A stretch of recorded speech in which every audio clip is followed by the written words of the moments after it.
in the hushed spaces between memory and stone, where time moves like honey through ancient shadows, there exist monuments that whisper of hands long turned to dust.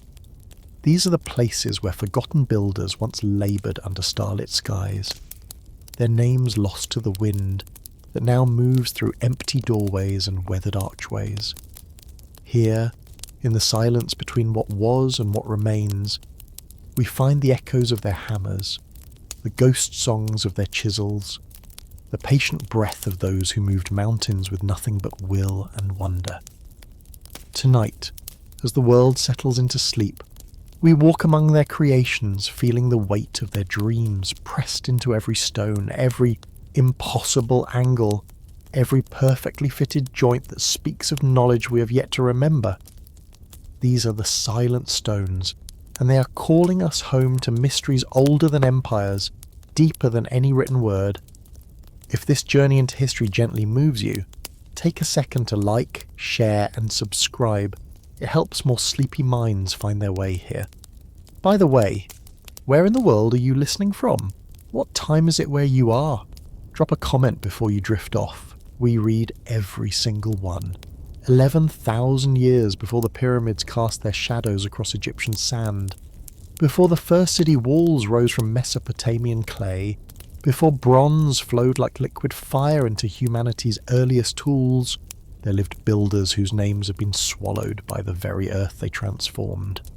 In the rolling hills of southeastern Turkey, where wild grasses dance with ancient winds and scattered oak trees hold court over undulating landscapes, these forgotten architects carved their dreams directly into bedrock, raised pillars that touched the sky, and created the world's first temple complex at a place we now call Göbekli Tepe. The builders came in the time when the great ice sheets were retreating toward distant poles, when the world was warming into the embrace of the Holocene, when humanity stood at the threshold between the wandering life of hunter-gatherers and something altogether new. They arrived carrying tools of flint and obsidian, their hands already knowing the weight of stone, their eyes already reading the language written in limestone's grain. They came not as conquered people building monuments to foreign gods, but as visionaries, as dream weavers who saw in the naked hill something that had never existed before in human experience. The limestone they chose lay sleeping beneath thin layers of soil, waiting through geological ages for the touch of human intention. It was pale and fine-grained, soft enough to carve with the tools of the Stone Age, yet durable enough to stand for millennia. When they began their work, these builders didn't simply clear the hilltop and begin construction. Instead, they descended into the living rock itself, excavating circular chambers from the hill's heart, creating sunken sanctuaries where the earth seemed to embrace the sky. In these circular spaces, they raised pillars that stood like frozen giants, T-shaped monoliths that rose from 12 to 18 feet into the air, each one weighing between 15 and 20 tons. These were not crude markers or simple standing stones. Each pillar bore the mark of sophisticated artistry, carved with images that seemed to emerge from some collective dream of the human unconscious. Wild boars charge across limestone surfaces, their tusks gleaming even in stone. Serpents coil around pillar bases, their bodies flowing with movement that seems to continue beyond the edges of the carving. Lions pace through scenes of eternal hunt, their manes detailed with individual locks of stone hair. But it was not merely the individual carvings that spoke of the builder's mysterious knowledge. It was the entire conception of these circles, the way they understood space and form and the relationship between earth and heaven.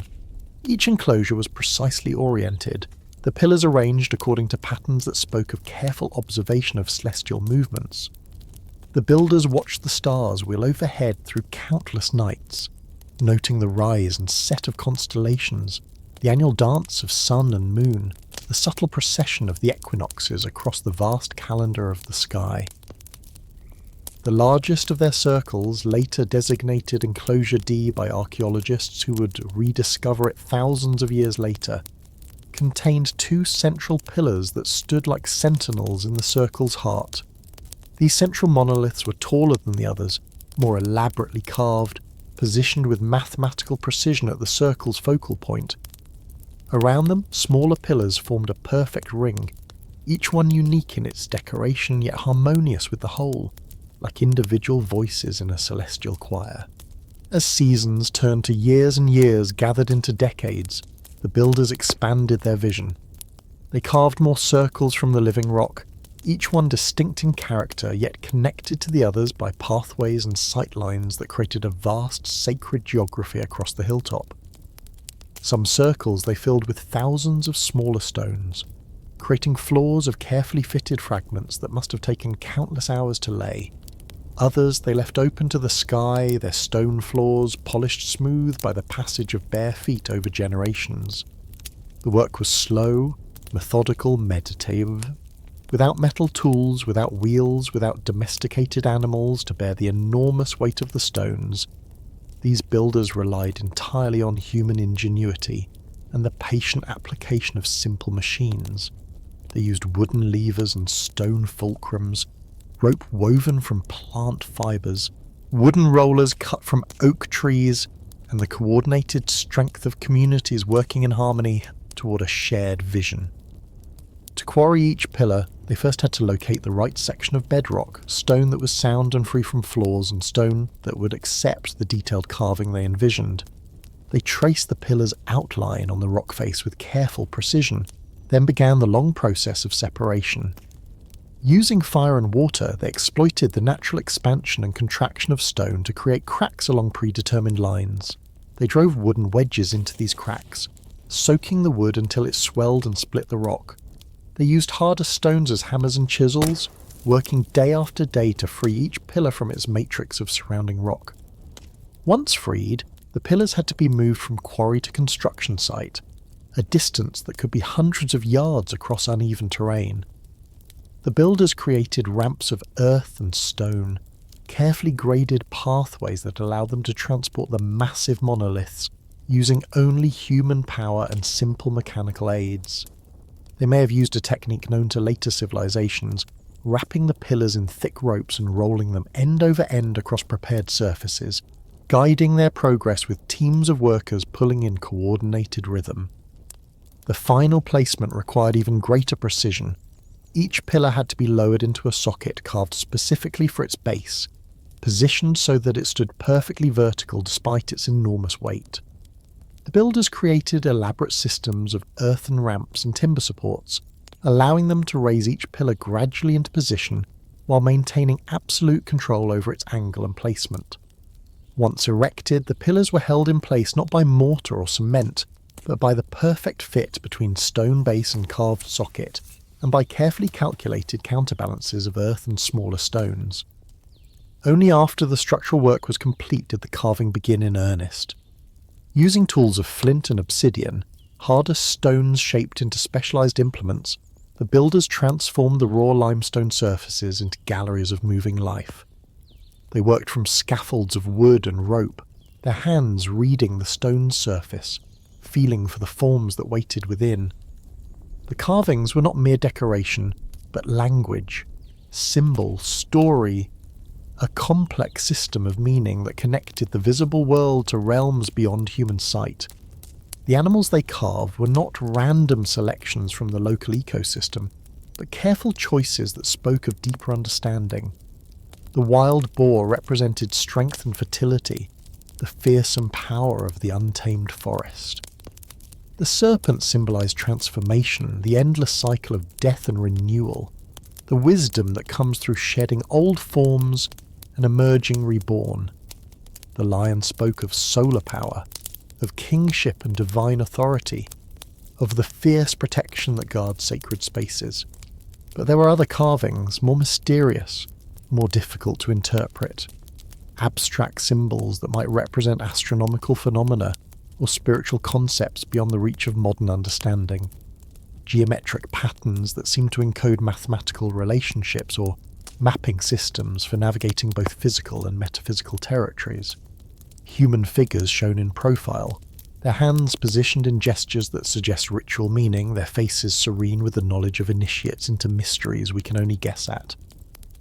As the generations passed, The builders continued their work, adding new circles, refining old ones, deepening the complex web of meaning that connected structure to story, stone to star, earth to sky.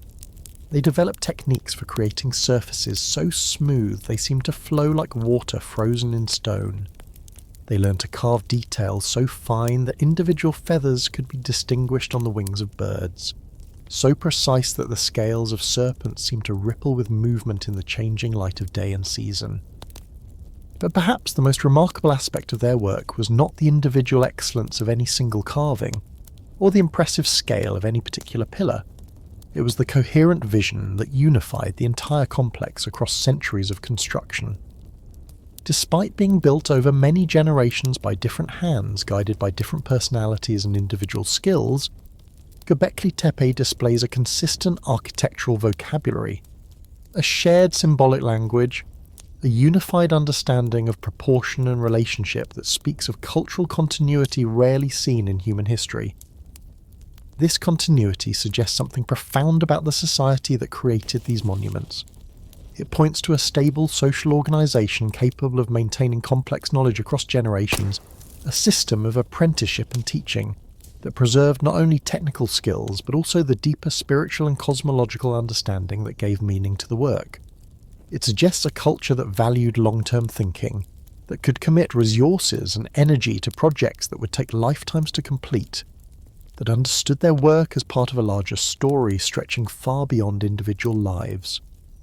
As the centuries passed and the complex neared completion, the builders faced choices that would determine how their creation would meet the future. They could have simply walked away, leaving their monument open to sky and weather, trusting time and nature to preserve what they had made. Instead, they chose a different path, one that speaks of profound wisdom about the nature of preservation and the relationship between concealment and protection. Working with the same patient care they had brought to construction, the builders began the deliberate process of burial. They hauled thousands of tons of earth and broken stone from the surrounding landscape, carefully covering each circle, each pillar, each carved surface with protective layers of soil. This was not abandonment or destruction, but the ultimate act of preservation, a recognition that the earth itself was the most reliable guardian of their legacy. The burial process took as much planning and effort as the original construction. Each circle had to be filled gradually, layer by layer, ensuring that the rising earth supported the pillars rather than destabilizing them. Drainage had to be considered so that water would not pool around the bases of the monoliths and cause them to shift or crack. The final surface had to be graded so that the buried complex would blend invisibly into the natural landscape, protected by its anonymity from future generations who might not understand or value what lay beneath. When the work was finally complete, when the last shovelful of earth had been spread across the hilltop and the grass had begun to grow in the freshly disturbed soil, the builders walked away from their creation, carrying with them the knowledge of what lay sleeping beneath their feet. They may have established traditions for passing this knowledge to their descendants, stories and songs that preserved the memory of the buried temple, markers and signs that would allow future generations to find the hidden circles when the time was right for their rediscovery. Or perhaps they simply trusted in the power of the work itself to call to those who would understand its value. Perhaps they knew that stone speaks across millennia to those who know how to listen, that the earth cannot completely silence the whispers of human hands that once shaped it with love and vision and uncompromising dedication to something greater than themselves. While the builders of Göbekli Tepe were completing their great work of burial and preservation, other hands across the awakening world were learning the language of megalithic construction. From the mist-wrapped islands of Scotland to the sun-baked hills of Malta, from the Atlantic coasts of Brittany to the ancient landscapes of England, forgotten architects were raising monuments that would outlast empires, outlast languages, outlast the very memory of the peoples who created them. These were not coordinated efforts guided by central authority or shared cultural tradition. They were the flowering of human consciousness itself, the simultaneous recognition across scattered communities that stone could be more than tool or shelter, that it could become the medium through which humanity spoke directly to the cosmos. Each group of builders worked in isolation, guided by their own vision, their own understanding of the relationship between earth and sky, yet the monuments they created share such profound similarities that they seem to emerge from a common dream buried deep in the human soul. In the Orkney Islands, where the North Sea meets the Atlantic in an endless dance of wind and wave, the builders came to work with stone that had been shaped by millions of years of geological patience. The local sandstone split naturally along horizontal planes, creating slabs and blocks that seemed designed by nature for human construction. Here, on the edge of the world, where winter nights stretched for 18 hours and summer days barely knew darkness, the architects of Skara Brae created something unprecedented in human experience. A complete stone village, every house, every street, every piece of furniture carved from the living rock. The builders of Skara Brae understood something fundamental about permanence and protection. Rather than building upward into the harsh winds that swept across the treeless landscape, they built downward, excavating their homes into sand dunes that would provide natural insulation against the fierce northern climate. Each house was a marvel of stone craftsmanship, with walls of carefully fitted flagstones rising to support roofs that were probably constructed of whalebone rafters covered with turf and hide. But it was the interior work that revealed the true artistry of these forgotten builders. Every piece of furniture was carved from stone. Beds with raised sides to hold mattresses of heather and straw, dressers with multiple shelves to display precious objects, watertight tanks that collected fresh water from the roof, even seats and tables proportioned to human bodies with ergonomic precision that would not be seen again for thousands of years. The builders created a complete domestic environment in stone, proving that megalithic construction was not limited to temples and monuments, but could encompass the full range of human living. The village was connected by covered stone passages that allowed movement between houses even in the worst weather. These passages were more than mere corridors. They were architectural spaces in their own right, with alcoves for storage, drainage systems to handle groundwater, and sophisticated ventilation that kept the air fresh throughout the settlement.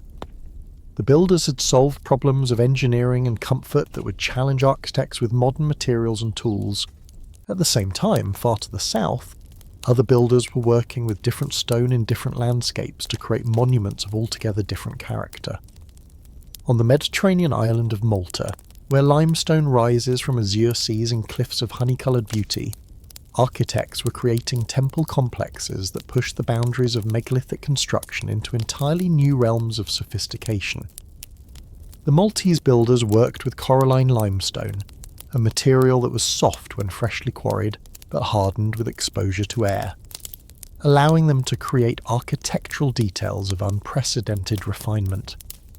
They carved doorways framed with intricate mouldings, thresholds worn smooth by countless feet, altars decorated with spirals and circular patterns that seemed to map the movements of celestial bodies. Their temples were not simple stone circles, but complex architectural environments with multiple chambers, connecting passages, and sophisticated acoustic properties that amplified and focused sound in specific ways. The most remarkable of their creations was the underground complex known today as the Hypogeum, a 3-level subterranean temple carved entirely from the living rock. The builders descended into the earth following the natural grain of the limestone, expanding small caves into vast chambers that could hold hundreds of people. They carved pillars that seemed to grow from floor to ceiling like stone trees, created ceilings that curved and flowed like frozen waves, shaped acoustic chambers where a whisper could be heard throughout multiple rooms. The Hypogeum represented a completely different approach to megalithic architecture, one that emphasized the sacred qualities of enclosed space, rather than open monuments reaching toward the sky.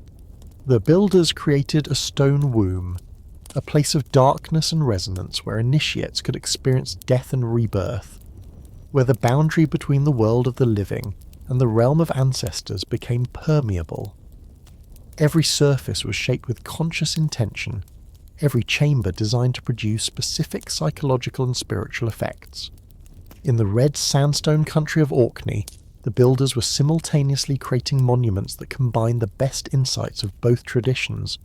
At the Ring of Brodgar, They raised a perfect circle of standing stones, each monolith carefully selected for its size and shape, positioned according to precise astronomical alignments. But unlike simple stone circles, Brodgar was surrounded by a henge, a circular earthwork that created a sacred precinct, a boundary between the ordinary world and the space where earth and sky met in perfect harmony. The work required to create such monuments was staggering in its scope and complexity. Each stone had to be quarried from distant sites, shaped to specific proportions, transported across miles of difficult terrain, and raised into position with absolute precision.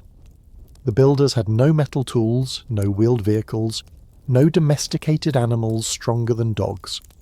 Every aspect of the construction relied on human ingenuity, cooperation, and the patient application of simple mechanical principles.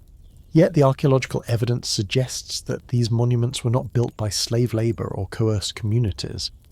The settlements associated with megalithic sites show signs of prosperity and stability, of societies that had achieved sufficient success in basic survival to commit enormous resources to projects that served no obvious practical purpose.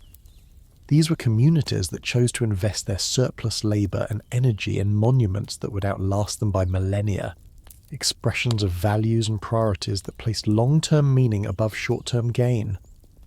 The builders developed techniques that would not be rediscovered until the renaissance of engineering that accompanied the Industrial Revolution. They understood the principles of leverage and counterbalance, creating wooden machines that could lift and position stones weighing dozens of tons. They developed systems of ramps and rollers that allowed them to move enormous monoliths across countryside that lacked roads or even cleared paths. They learned to work with stone in ways that exploited its natural properties while compensating for its inherent weaknesses. Perhaps most remarkably, they did all of this without written records, without mathematical notation, without any of the tools that we associate with engineering and architecture. Their knowledge was held in memory, passed from master to apprentice through direct demonstration and oral tradition. They calculated angles and proportions through methods we can only guess at, possibly using rope and wooden measuring devices, possibly through geometric techniques that left no material trace. The monuments they created were not simply piles of stone but sophisticated machines for observing and marking astronomical phenomena. At Newgrange in Ireland, the builders created a passage tomb that was precisely aligned to admit sunlight only on the winter solstice, transforming the monument into a giant calendar that marked the turning of the year with dramatic precision. At Stonehenge, the most famous of all megalithic monuments, the builders created what amounted to a computer made of stone, capable of predicting eclipses, tracking the movements of sun and moon, and maintaining complex astronomical calculations across generations. But the astronomical function of these monuments was only one aspect of their significance. They were also gathering places, centres of ritual and ceremony that brought scattered communities together for celebrations that reinforced social bonds and cultural identity. They were sacred landscapes where the boundary between the physical and spiritual worlds became permeable, where humans could commune with ancestors, gods, and cosmic forces that shaped their lives. The builders encoded their understanding of these relationships in the very structure of their monuments. Stone circles became models of the cosmos, with the central space representing the Earth and the surrounding stones marking the position of stars and planets. Passage tombs became representations of the journey between life and death, with narrow entrances symbolizing birth and dark chambers representing the womb tomb where transformation occurred. Standing stones became axis points connecting earth to sky, markers that oriented human consciousness within the vast geography of space and time. As generations passed and the great age of megalithic construction reached its peak, the builders achieved levels of sophistication that would not be equalled for thousands of years. They learned to create acoustic environments that enhanced ritual experience, designing stone chambers that amplified chanting and singing in specific ways. They developed understanding of light and shadow that allowed them to create monuments where the changing positions of sun and moon painted patterns of meaning across stone surfaces throughout the day and year. They also began to work on scales that challenged the very limits of Stone Age technology. At Carnac in Brittany, builders erected thousands of standing stones in long avenues that stretched for miles across the landscape, creating stone forests where each monolith was positioned according to principles we have yet to understand. At Avebury in England, they created the largest stone circle in the world, a monument so vast that an entire village was later built within its boundaries, yet so precisely constructed that its astronomical alignments remained accurate across millennia. The social organisation required for such projects must have been extraordinary.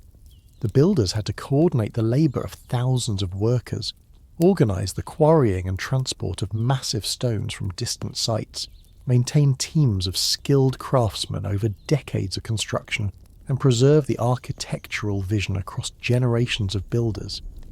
They had to develop systems of leadership and decision-making that could sustain such complex projects while maintaining the social harmony necessary for voluntary cooperation on such a scale. Yet for all their technical and organisational achievements, perhaps the most remarkable aspect of these forgotten builders was their relationship to time itself.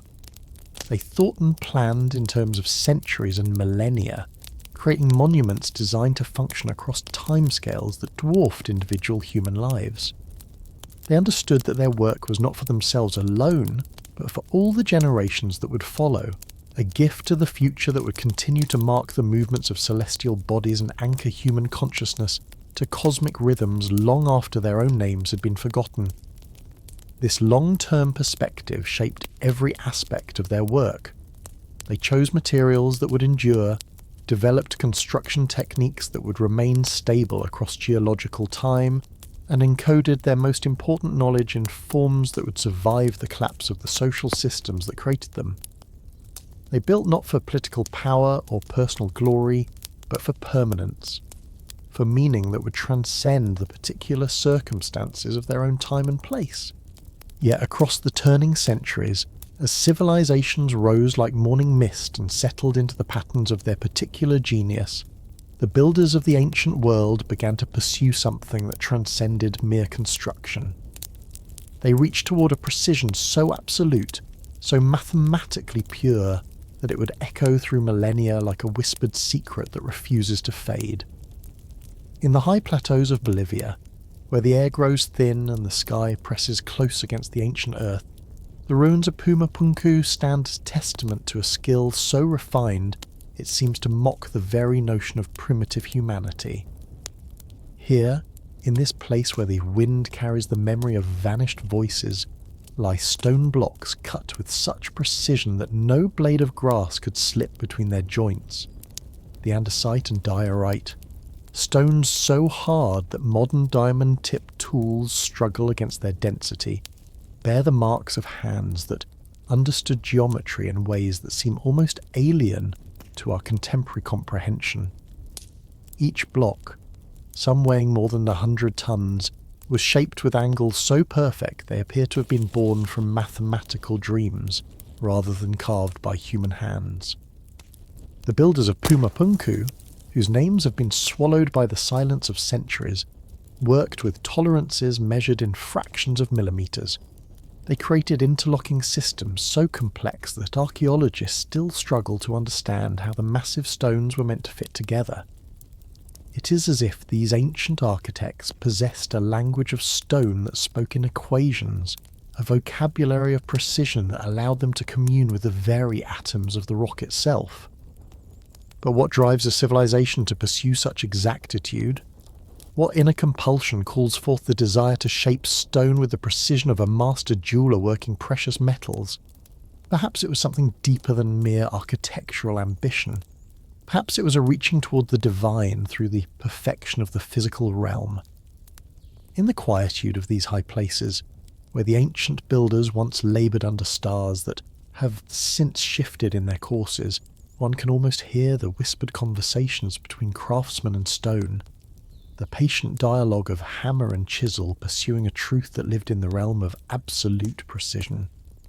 The evidence of their impossible skill lies scattered across the windswept plateau like pieces of a vast puzzle whose solution has been lost to time. H-shaped blocks that could have been assembled only with machinery we cannot imagine. Surfaces polished to mirror smoothness by techniques that remain mysteries. Drill holes that descend into the stone with such perfect cylindrical precision that they might have been bored by machines guided by computer-controlled lasers. And yet, these achievements were accomplished by people who, according to our understanding of technological development, should not have possessed such capabilities. The conventional timeline of human progress suggests that such precision should have been impossible for the builders of Puma Punku, who worked their stone miracles in an age when the wheel was still a revolutionary concept in many parts of the world. This same impossibility haunts the Great Pyramid at Giza, where the builders achieved a level of accuracy that modern construction rarely matches. The four sides of the pyramid's base align with the cardinal directions with an error of less than 3 arc minutes, a precision that would be remarkable even with today's GPS technology and laser-guided instruments. The builders somehow managed to create a square base covering 13 acres with a deviation from perfect that measures mere fractions of an inch. But the precision of the Great Pyramid extends far beyond its basic geometry. The internal passages rise at angles calculated to mathematical perfection, their corridors ascending and descending through the monument's heart with the inevitability of geometric truth. The King's Chamber, that mysterious heart of the pyramid, was constructed with granite blocks fitted so precisely that the gaps between them cannot accommodate the edge of a knife blade. The builders demonstrated an understanding of pi that would not be matched in recorded mathematics for another 1,000 years. They embedded the golden ratio into the pyramid's proportions with such subtlety that it took modern mathematicians decades to recognize their achievement.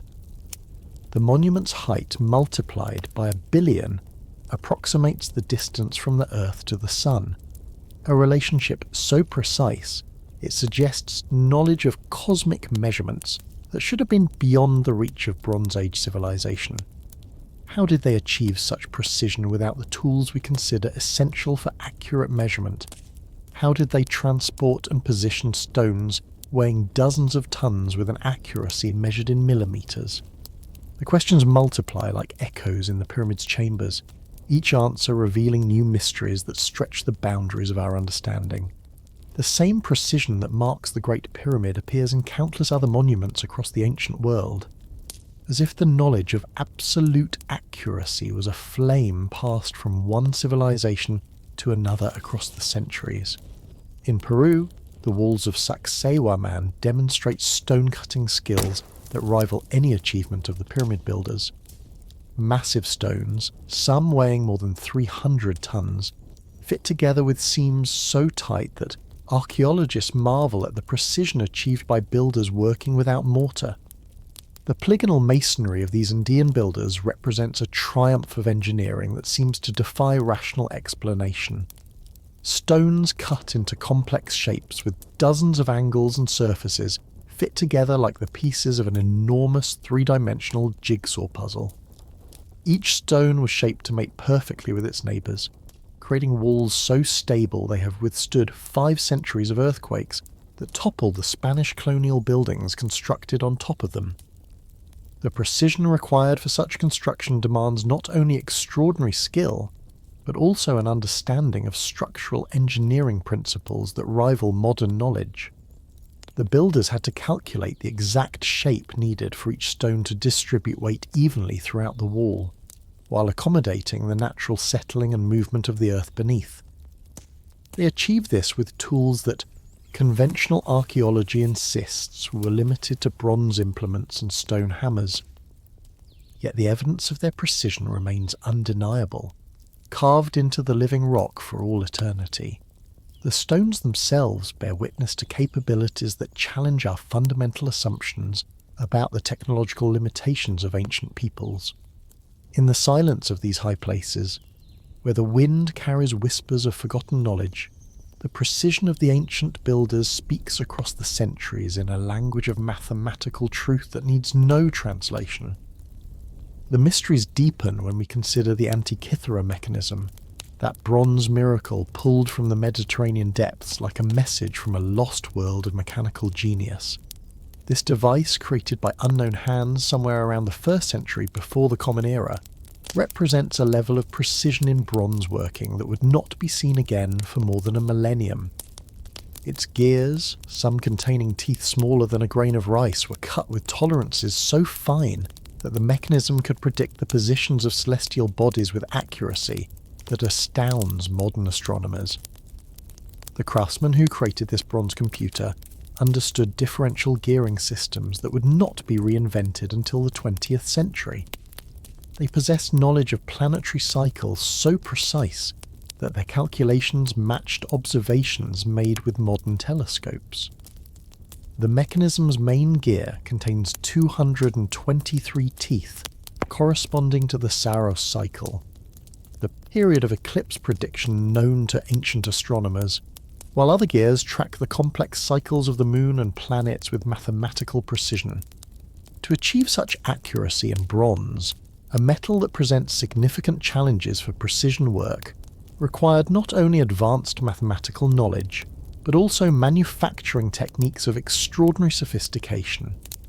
The gear teeth had to be cut with perfect regularity, each one identical to its neighbours within fractions of a millimetre.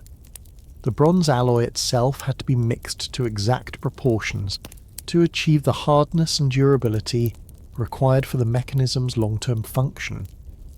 The inscriptions covering the mechanism reveal yet another layer of precision, text carved into the bronze with letter forms so small and regular they appear to have been created by mechanical means.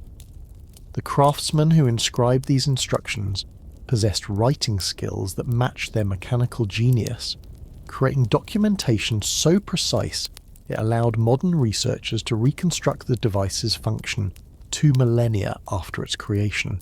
But the Antikythera mechanism raises questions that extend far beyond its own remarkable construction. If such precision was possible in the 1st century before the Common Era, why did this knowledge vanish so completely from the historical record? Where were the workshops that produced such marvels? Who were the craftsmen capable of such extraordinary work, and what happened to the traditions they represented? The silence that followed the creation of the Antikythera mechanism echoes across the centuries, a quietude that suggests knowledge lost rather than knowledge never possessed. In the depths of the Mediterranean, where the mechanism lay forgotten for 2,000 years, the waters kept their secret while civilizations rose and fell above, none achieving the precision of those ancient craftsmen who could cut bronze gears with the accuracy of modern machine tools. This pattern of lost precision appears throughout the ancient world, manifesting in achievements that seem to emerge from nowhere and vanish just as suddenly. In Easter Island, the builders of the Moai demonstrated a precision in stone carving that extended far beyond the famous statues that watch over the Pacific waves. The quarry at Rano Raraku reveals hundreds of partially completed figures, each one carved with attention to detail that speaks of generations of refined skill. The Moai themselves, despite their weathered appearance, were carved with subtle asymmetries that create the illusion of life in stone.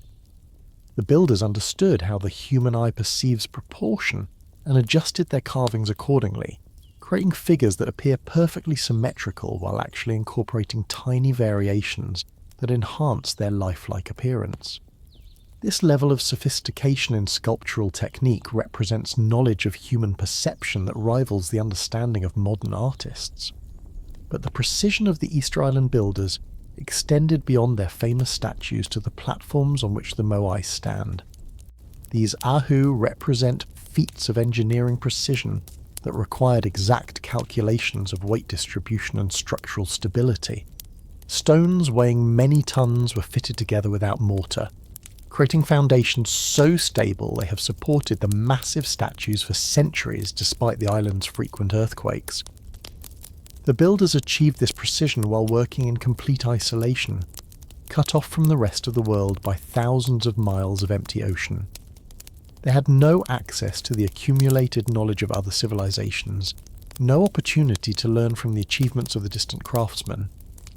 Yet they developed techniques of stoneworking that matched the precision achieved by builders who had access to the knowledge and resources of great empires. This isolation makes the precision of the Easter Island builders even more remarkable. Working with limited resources on a remote island, they created monuments that required the same level of mathematical understanding and engineering skill that we find in the great civilizations of the mainland. The knowledge they possessed seems to have emerged spontaneously, as if precision in stoneworking was an inherent human capability, waiting to be awakened by the proper combination of need and inspiration. The same mysterious precision appears in the stone circles of ancient Europe, where Neolithic builders demonstrated an understanding of geometry and astronomy that challenges our assumptions about prehistoric capabilities. Stonehenge, perhaps the most famous of these monuments, represents a level of precision in both construction and astronomical alignment that required knowledge we would not expect from Stone Age peoples. The builders of Stonehenge worked with tolerances that would be impressive even by modern standards. The trilithons, those massive stone doorways that define the monument's inner sanctum, were erected with precise alignments that frame specific astronomical events. The heel stone marks the exact point where the sun rises on the summer solstice, while other stones align with lunar events that occur only once every 18.6 years. To achieve such precision, the builders had to possess not only sophisticated astronomical knowledge, but also the engineering skills necessary to position massive stones with accuracy measured in degrees and minutes of arc. They had to calculate the exact height and spacing required for their own alignments, while accommodating the irregular shapes of the natural stones they were using. The sarsen stones of the outer circle were shaped with techniques that remain mysterious to modern stonemasons. These massive blocks of sandstone were dressed to create level surfaces and precise joints using tools that conventional archaeology limits to stone hammers and wooden wedges.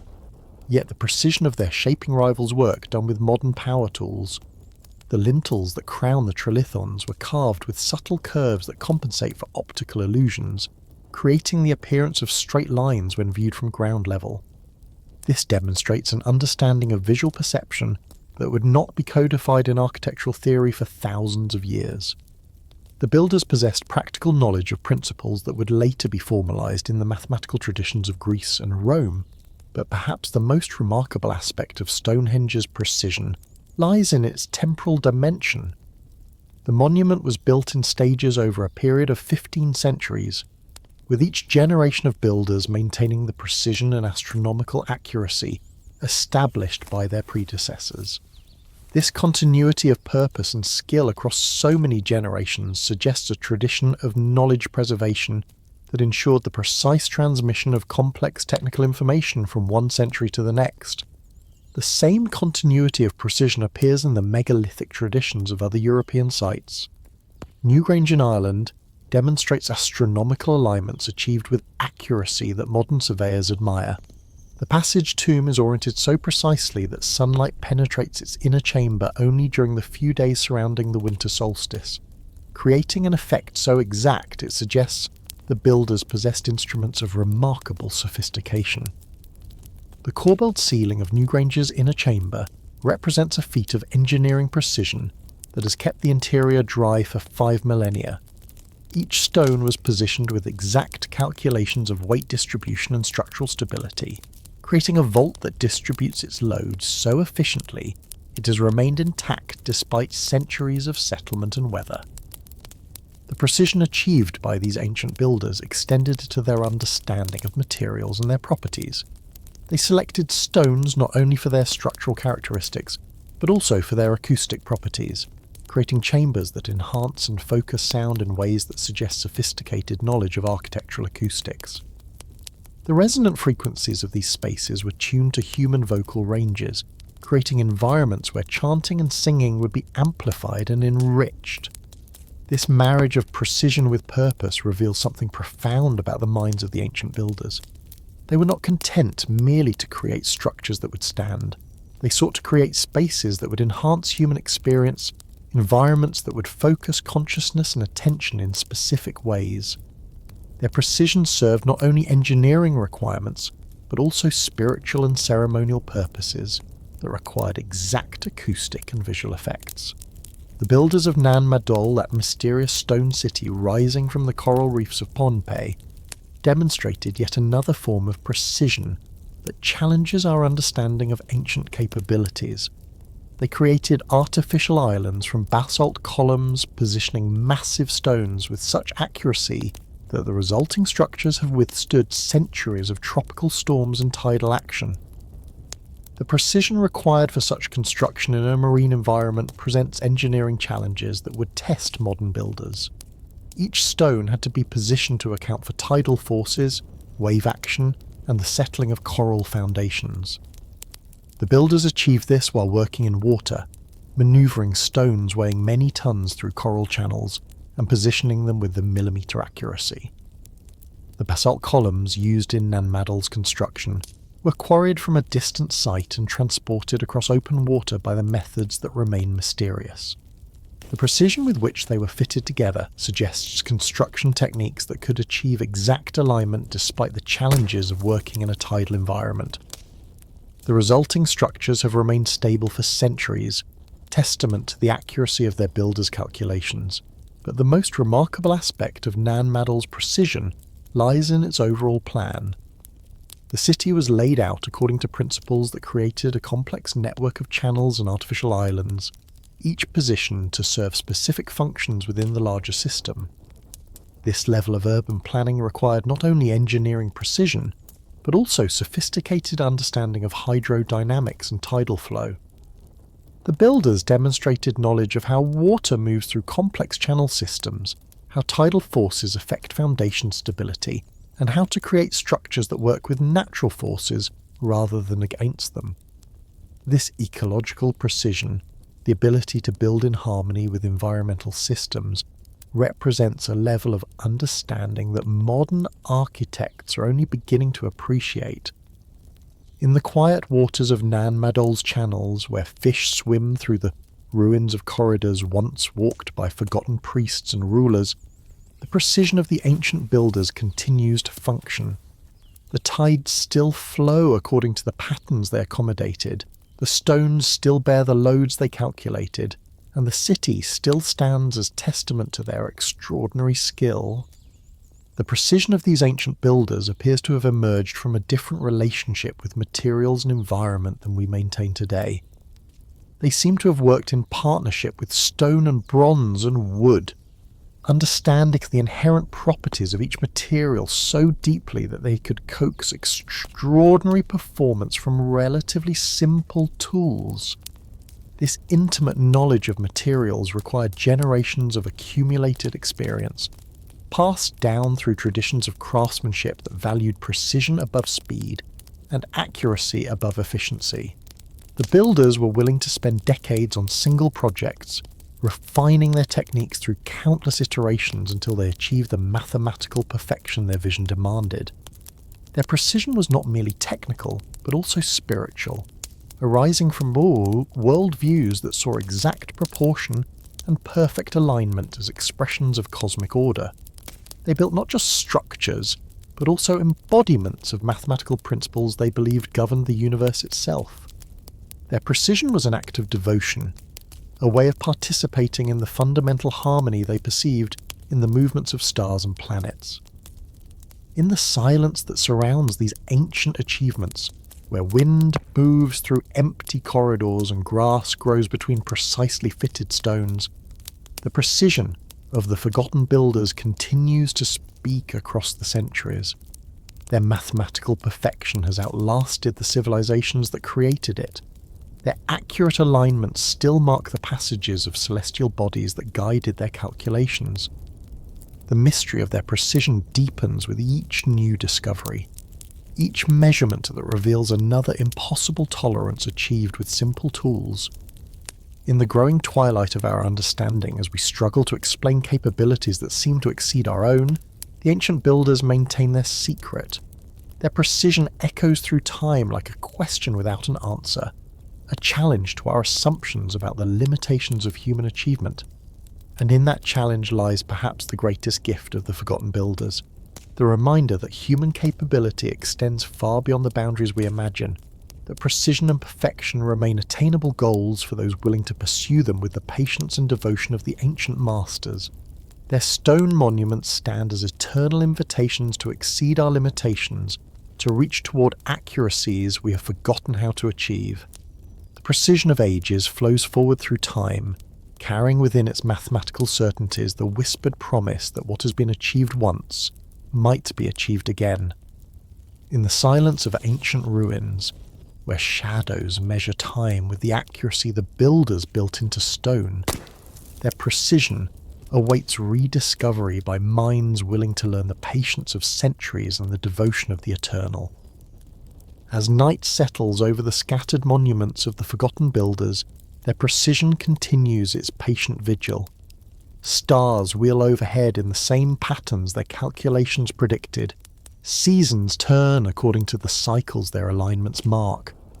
And somewhere in the growing darkness, the ancient knowledge sleeps, waiting for the dawn that will awaken understanding once again.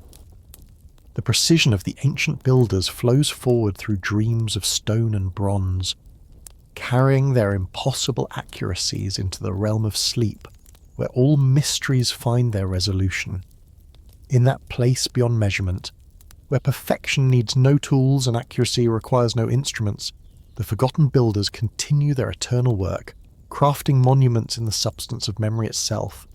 Their precision has become legend, their accuracy transformed into myth, but the stones remain. In limestone and granite, in bronze and basalt, their measurements continue to speak the language of absolute truth that transcends the boundaries of time and the limitations of understanding.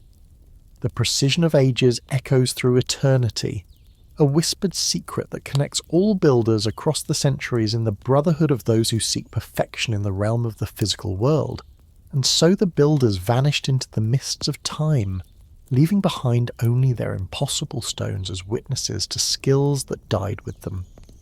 But perhaps the most haunting mysteries lie not in the familiar lands of Egypt or Peru, but scattered across the vast blue expanses of the Pacific, where isolated islands hold secrets that challenge everything we thought we knew about ancient capabilities.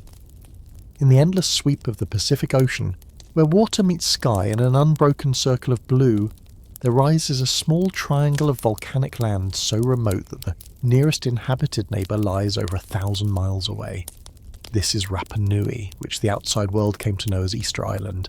And here, in splendid isolation, ancient builders created one of humanity's most profound mysteries. The wind carries whispers across the grasslands now, rustling through the sweet grass that covers the rolling hills like a green blanket.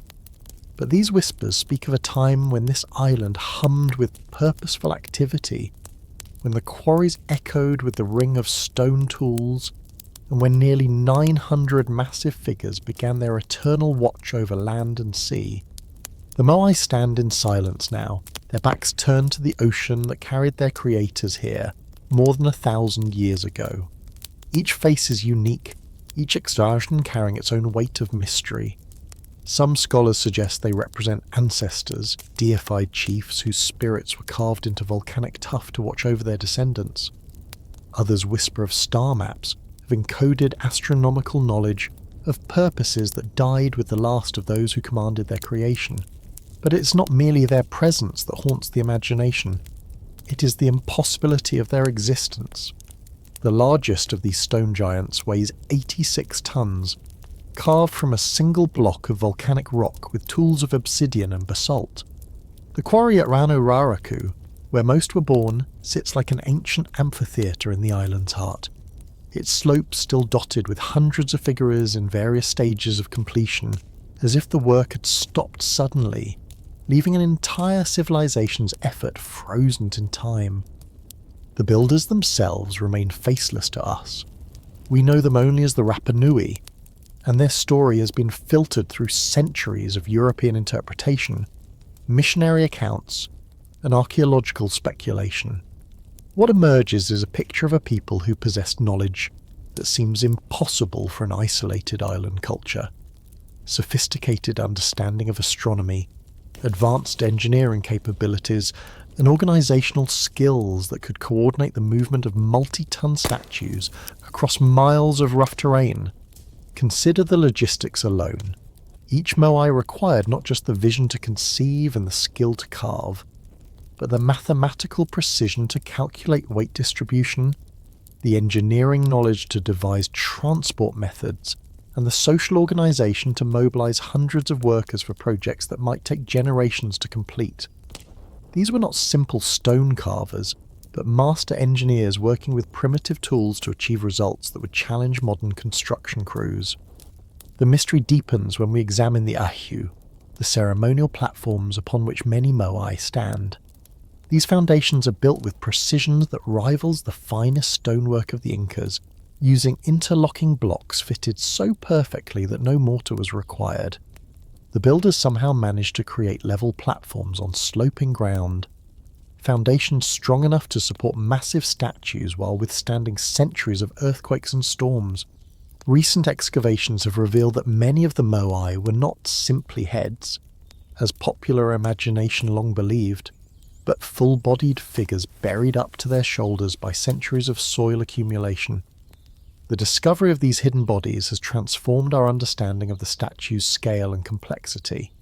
Some buried sections contain intricate petroglyphs, symbols whose meanings vanished with their creators, leaving us to wonder what messages were carved into stone and then deliberately hidden beneath the earth. The transport of the moai presents another impossibility that the builders somehow made routine.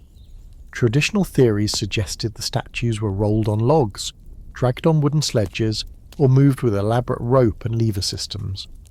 But recent experiments have revealed a more elegant possibility. The statues may have been walked upright, rocked forward by teams of workers using ropes, their characteristic design allowing them to pivot and roll in a controlled manner across the island's terrain. This theory, born from oral traditions that spoke of the moai walking to their destinations under their own power, suggests a level of sophisticated engineering that encoded transport mechanisms into the very design of the statues.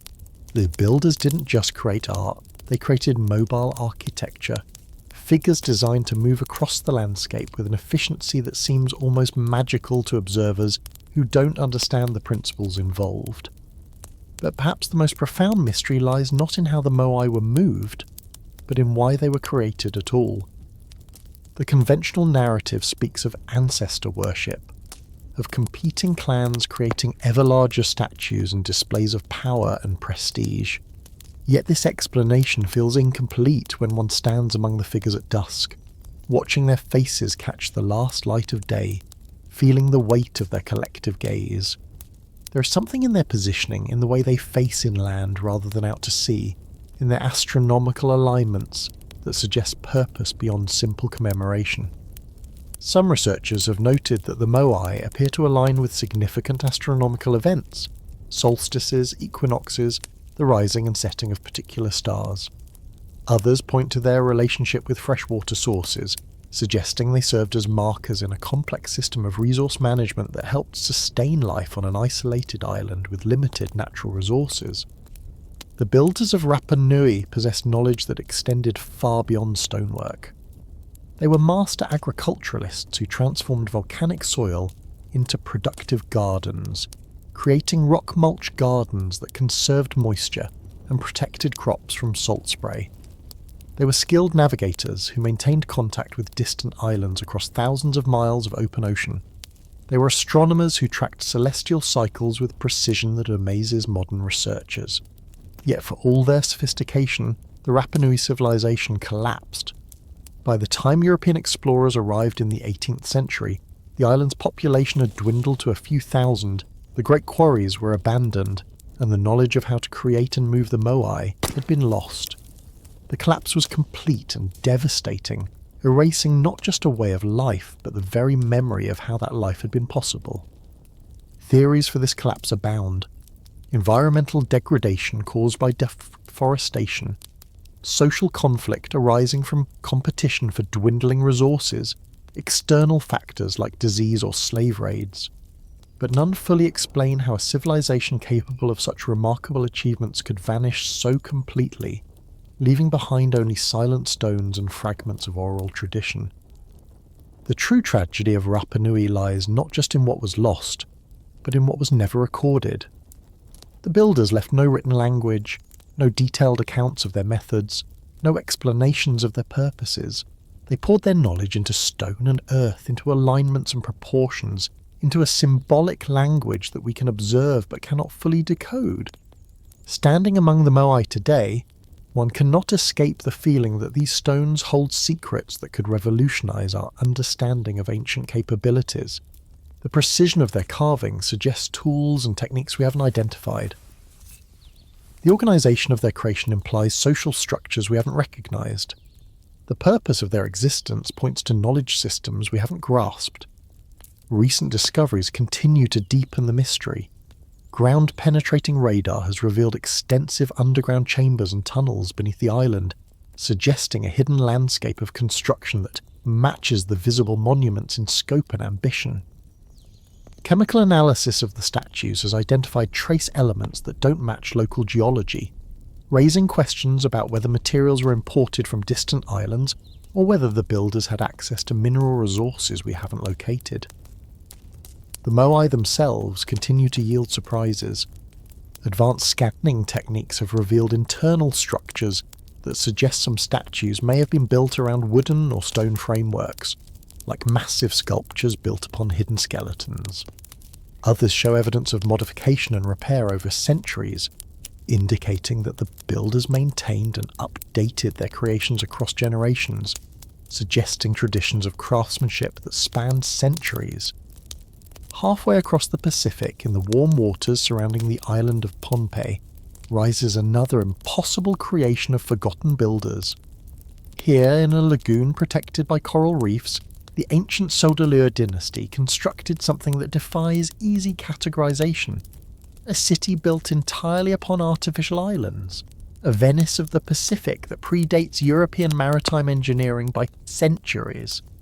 Madol stretches across more than 200 acres of shallow lagoon. Its 92 artificial islands, connected by a network of canals that still flow with tidal currents after more than 800 years. The builders called it Sun Nanleng, the Reef of Heaven, and from its central throne room to its vast ceremonial complexes, it represents an achievement in hydraulic engineering that shouldn't have been possible with the tools and knowledge attributed to its creators. The foundation of this floating city consists of massive basalt logs, some weighing as much as 50 tons, fitted together with precision that create stable platforms capable of supporting multi-story structures. These logs were quarried from volcanic formations miles away and somehow transported across land and water to be precisely positioned in the lagoon. The logistics of this undertaking stagger the imagination, moving millions of tons of stone through dense jungle, across treacherous terrain, and into exact underwater placement. Local legends speak of the stones flying through the air, levitated by magical incantations and placed by the will of powerful sorcerers. Modern engineering consultants examining the site with contemporary methods find themselves almost sympathetic to these supernatural explanations.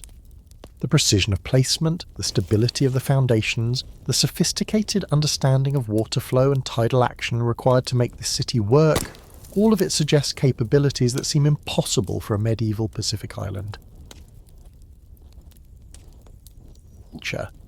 The builders of Madol were the Sodalur, a dynasty that ruled the Caroline Islands for over 500 years before vanishing mysteriously around 1628 CE.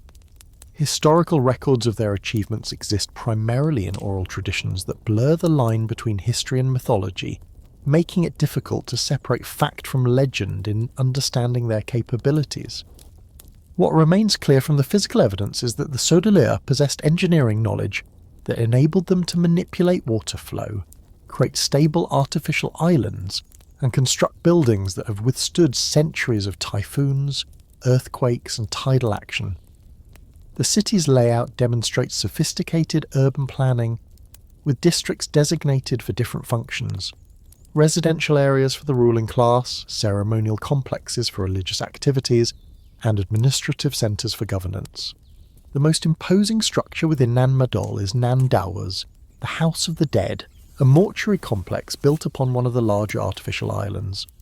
The walls of this structure rise nearly 60 feet above the water, built entirely of basalt logs stacked in alternating directions to create a stable, self-supporting matrix.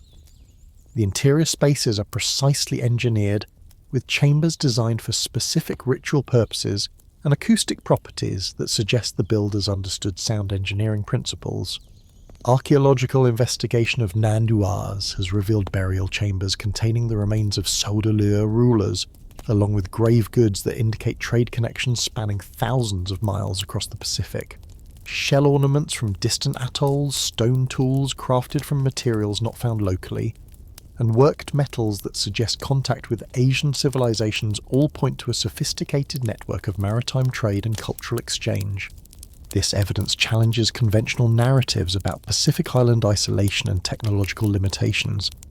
The Saudalur were not primitive islanders struggling with basic survival, but sophisticated engineers and navigators who commanded resources and knowledge systems that enabled monumental construction projects and extensive maritime trade networks. The method by which the massive basalt logs were quarried and transported remains a mystery that illustrates the limitations of our understanding. The nearest source of suitable basalt lies on the opposite side of Punku, requiring overland transport through dense jungle terrain with no roads or even clear paths. The stones show evidence of precise cutting and shaping, but no tools capable of such work have been found on the island. Recent experiments attempting to replicate Saudalur construction methods have yielded mixed results.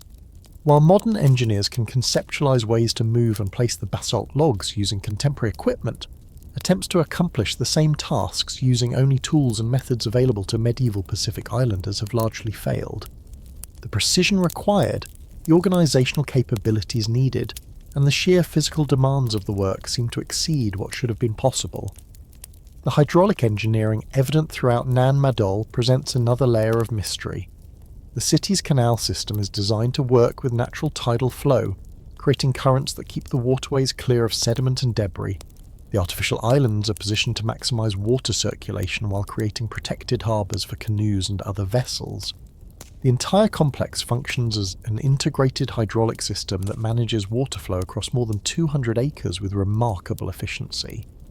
This level of sophisticated water management suggests the builders possessed mathematical and engineering knowledge that we might expect from civilizations with centuries of urban development and formal education systems. Yet the Saudalur culture appears to have developed in relative isolation, without access to the accumulated engineering knowledge of mainland civilizations. How they acquired such sophisticated capabilities remains unexplained. The decline and abandonment of Nan Madol adds another layer to the mystery. According to oral traditions, the Saudalur dynasty ended when the last ruler was overthrown by a warrior named Göbekli, who arrived from the west with superior military technology and tactics.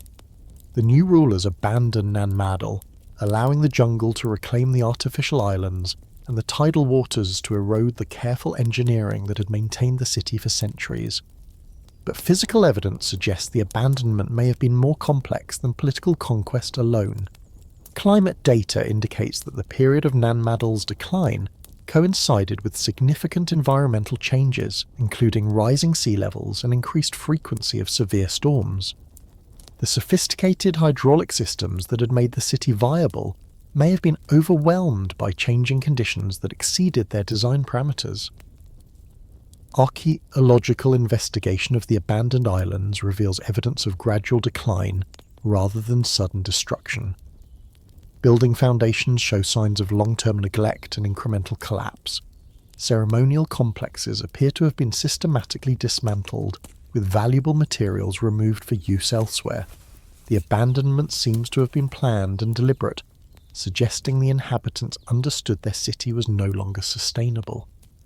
This pattern of planned abandonment raises questions about the builders' understanding of their own engineering limitations. Did the Sodalur recognize that their creation was fundamentally vulnerable to environmental changes?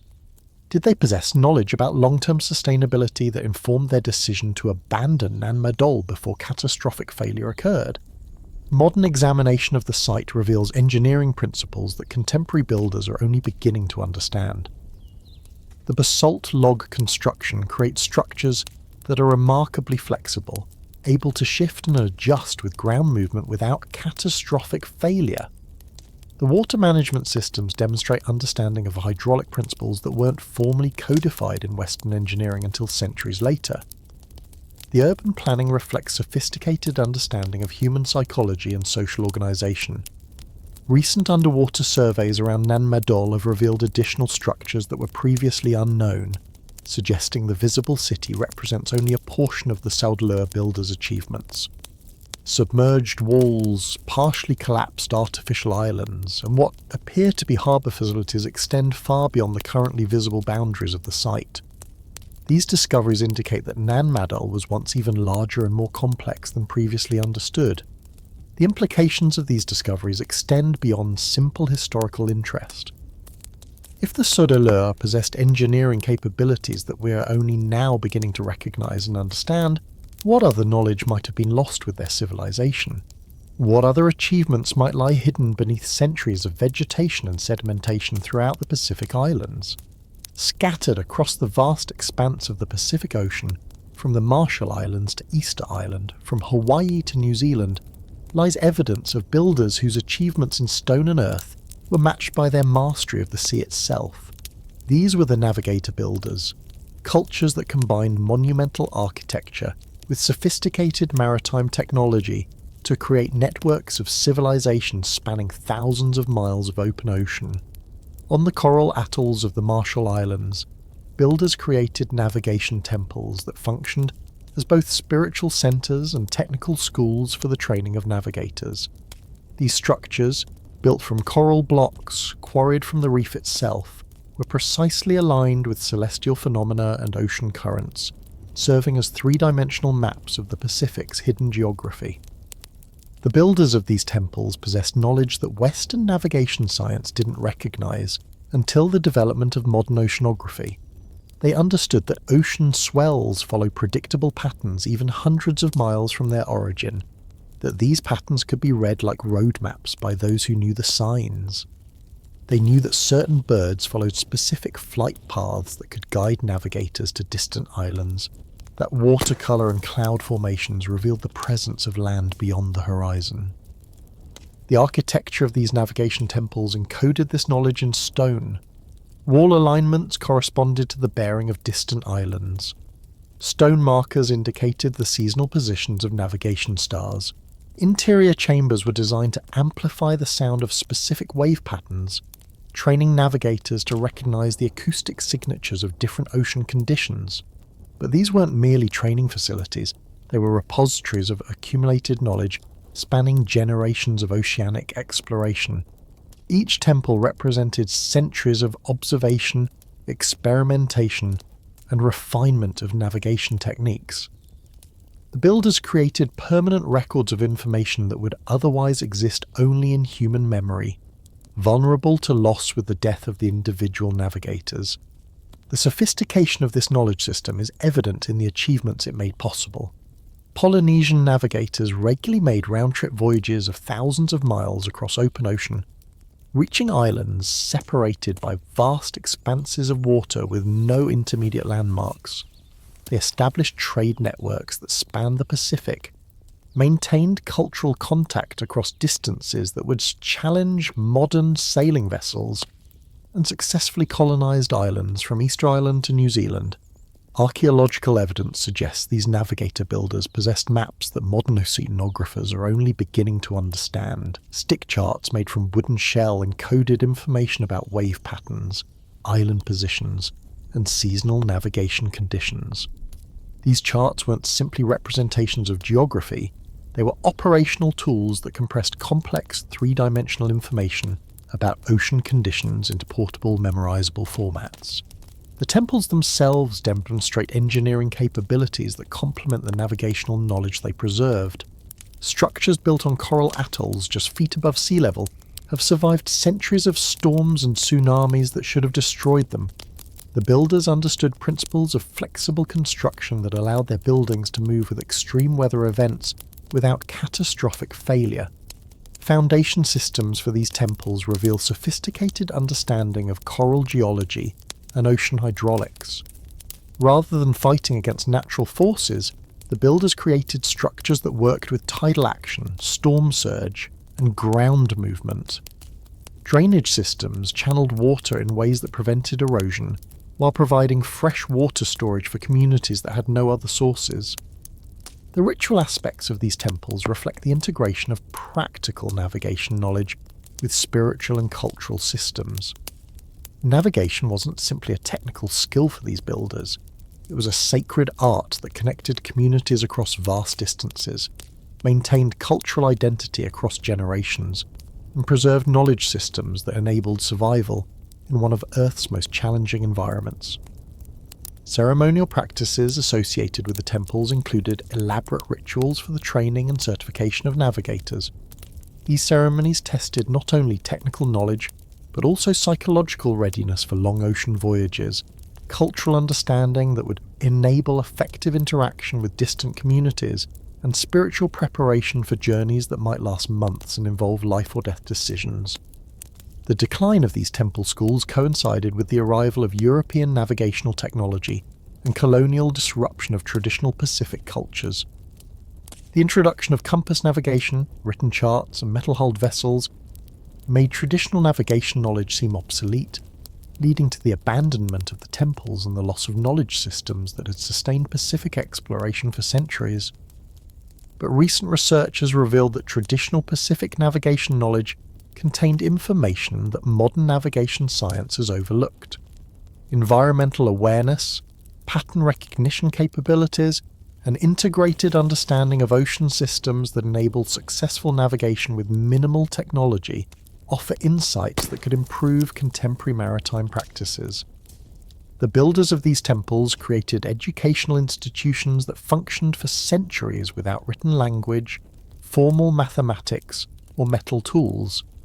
They developed knowledge preservation systems that maintained accurate information across generations while adapting to changing conditions and new discoveries.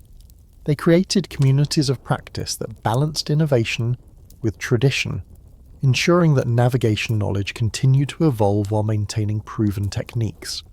Today, the ruins of these navigation temples lie scattered across the Pacific, many of them unrecognized by archaeologists who lack the cultural knowledge to understand their function. Coral blocks arranged in seemingly random patterns actually encode star maps. Stone alignments that appear decorative serve as precision instruments for celestial navigation. Water channels that seemed purely functional were designed to create acoustic effects that aided in navigation training. The Pacific Navigation Temples represent one of humanity's most remarkable achievements in applied knowledge, the creation of educational institutions that enabled sustainable exploration and settlement of the world's largest ocean. The builders of these temples were master teachers as well as master navigators, creating systems that could transmit complex knowledge across generations while maintaining the cultural values that made their achievements possible.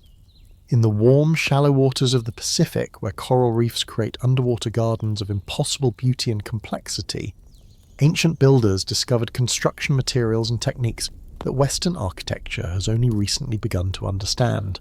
These were the coral architects, island cultures that learned to work with living stone, creating structures that grew and evolved over time, rather than simply weathering and decaying. The island of Tonga preserves some of the most remarkable examples of coral architecture, where builders created the Haemonga, a Maui, a trilithon constructed from massive coral limestone blocks. This monument, sometimes called the Stonehenge of the Pacific, demonstrates sophisticated understanding of coral geology and construction techniques that enabled the creation of stable structures from materials that most builders would consider unsuitably soft and porous. The Haemonga. A Maui consists of two upright coral limestone slabs, each weighing approximately 40 tons, supporting a horizontal lintel stone of similar mass. The precision of construction is remarkable. The stones are fitted together without mortar, relying entirely on careful shaping and perfect balance to maintain stability. The structure has stood for over 800 years, surviving countless storms and earthquakes that should have toppled such a precisely balanced construction. The builders who created this monument possessed knowledge about coral limestone that enabled them to work with what appears to be an impossible material. Coral limestone is formed from compressed coral skeletons and marine organisms, creating stone that is both strong and brittle, dense and porous, durable and fragile depending on how it's worked and positioned. Archaeological investigation has revealed that the builders used sophisticated quarrying techniques that took advantage of natural coral formation patterns. They understood that coral limestone could be split along certain planes without fracturing, that it could be shaped using controlled heat and cooling cycles, and that proper curing could transform relatively soft coral into stone as durable as granite. The tools used for this work remain mysterious. No stone-cutting implements capable of shaping 40-ton blocks have been found on Tonga, yet the Ha'amonga, a Maui, shows evidence of precise cutting and finishing. The surfaces are smooth and flat, the joints between stones are perfectly fitted, and the overall proportions demonstrate mathematical precision that suggests sophisticated measuring and planning techniques. Recent analysis of the monument's alignment has revealed that it may have functioned as an astronomical observation platform, with sight lines through the trilithon marking significant celestial events including solstices and the rising of particular star groups important to Polynesian navigation. If this interpretation is correct, the Ha'amonga Maui represents not just architectural achievement, but also the physical embodiment of sophisticated astronomical knowledge. The builders of Tonga were part of a broader tradition of coral architecture that extended throughout the Pacific Islands. On Fiji, similar techniques were used to create massive stone platforms for temples and ceremonial centres. In the Caroline Islands, coral blocks were shaped and fitted to create sea walls and harbour facilities that have protected island communities for centuries. These coral architects developed construction techniques that worked with the natural properties of their materials rather than fighting against them. Coral limestone is naturally porous, making it unsuitable for watertight construction, but excellent for structures that need to accommodate thermal expansion and ground movement. The builders learned to use this porosity as an asset, creating walls that could flex and breathe while maintaining structural integrity. The living nature of coral presented both opportunities and challenges that the builders learned to exploit. Fresh coral could be quarried using relatively simple tools, but it hardened as it dried and aged, eventually becoming as durable as any stone. The builders developed timing techniques that enabled them to work coral when it was soft enough to shape but hard enough to transport and position. Some evidence suggests that the coral architects may have understood principles of bioengineering that enabled them to work with living coral reefs as construction partners. Archaeological sites show evidence of coral growth that appears to have been deliberately guided and shaped, creating walls and foundations that grew over time rather than being built all at once. This living architecture approach would have required knowledge of coral biology, understanding of reef ecology, and long-term planning that spanned decades or even centuries. The builders would have needed to understand which coral species could be encouraged to grow in specific patterns, how to provide the conditions necessary for healthy coral development, and how to integrate growing coral with quarried stone construction. The social organisation required for such projects would have been extraordinary. Living architecture requires continuous maintenance and careful monitoring across generations. The builders would have needed to create institutions capable of preserving knowledge about coral cultivation, maintaining relationships with growing reefs, and adapting construction techniques as coral growth changed the nature of their structures. Evidence for this type of long-term living architecture can be seen today in this way that many Pacific Island structures have become integrated with coral growth over centuries. Walls that were built from quarried coral limestone have been gradually reinforced and modified by new coral growth, creating structures that are part built and part grown, part human creation, and part natural formation.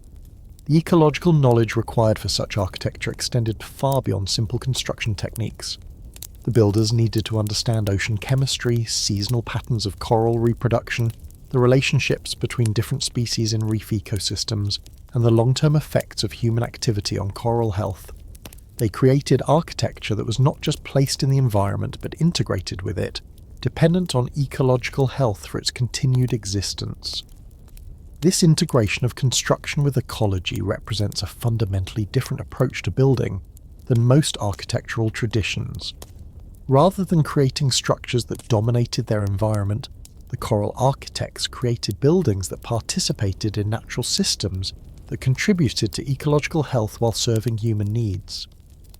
The decline of coral architecture knowledge coincides with the broader disruption of Pacific Island cultures through European colonization and the introduction of new building materials and techniques. Concrete and steel construction methods made coral architecture seem primitive and outdated, leading to the abandonment of techniques that had sustained island communities for centuries. But contemporary environmental challenges are leading to renewed interest in coral architecture principles. As climate change threatens coral reefs worldwide, understanding how past builders worked with coral ecosystems may provide insights for modern conservation efforts. As sea levels rise and storm intensity increases, the flexible, adaptive qualities of coral architecture offer models for sustainable coastal construction. Recent research has revealed that many supposedly primitive coral construction techniques actually represent sophisticated solutions to engineering problems that contemporary builders are only beginning to understand. The porosity that seems like a weakness actually provides crucial drainage and flexibility. The organic curves that appear randomly shaped actually distribute stress in optimal patterns. The integration with living coral provides self-repair capabilities that no modern material can match. Modern attempts to replicate coral architecture have met with limited success, suggesting that the knowledge systems of the original builders were more complex and sophisticated than contemporary understanding recognizes. The coral architects possessed not just technical knowledge, but also cultural systems that enabled the long-term thinking and ecological integration that their architecture required. The coral architects of the Pacific Islands created more than buildings. They developed a philosophy of construction that recognized the interconnection between human needs and natural systems. Their monuments stand not as conquests over nature, but as collaborations with it, structures that have grown more beautiful and more integrated with their environment as centuries have passed. In their work, we see possibilities for building that modern architecture is only beginning to explore, approaches to construction that could guide us toward more sustainable relationships with the natural world that sustains all human achievement. These island builders, working in isolation across vast ocean distances, developed engineering solutions that contemporary science is still struggling to understand. They created architecture that lived and breathed, that adapted and evolved, that served human communities while contributing to the health of the ecosystems that supported them. In their forgotten achievements, we find not just historical curiosities but models for the future, approaches to building that could help humanity create structures worthy of the natural world that makes them possible.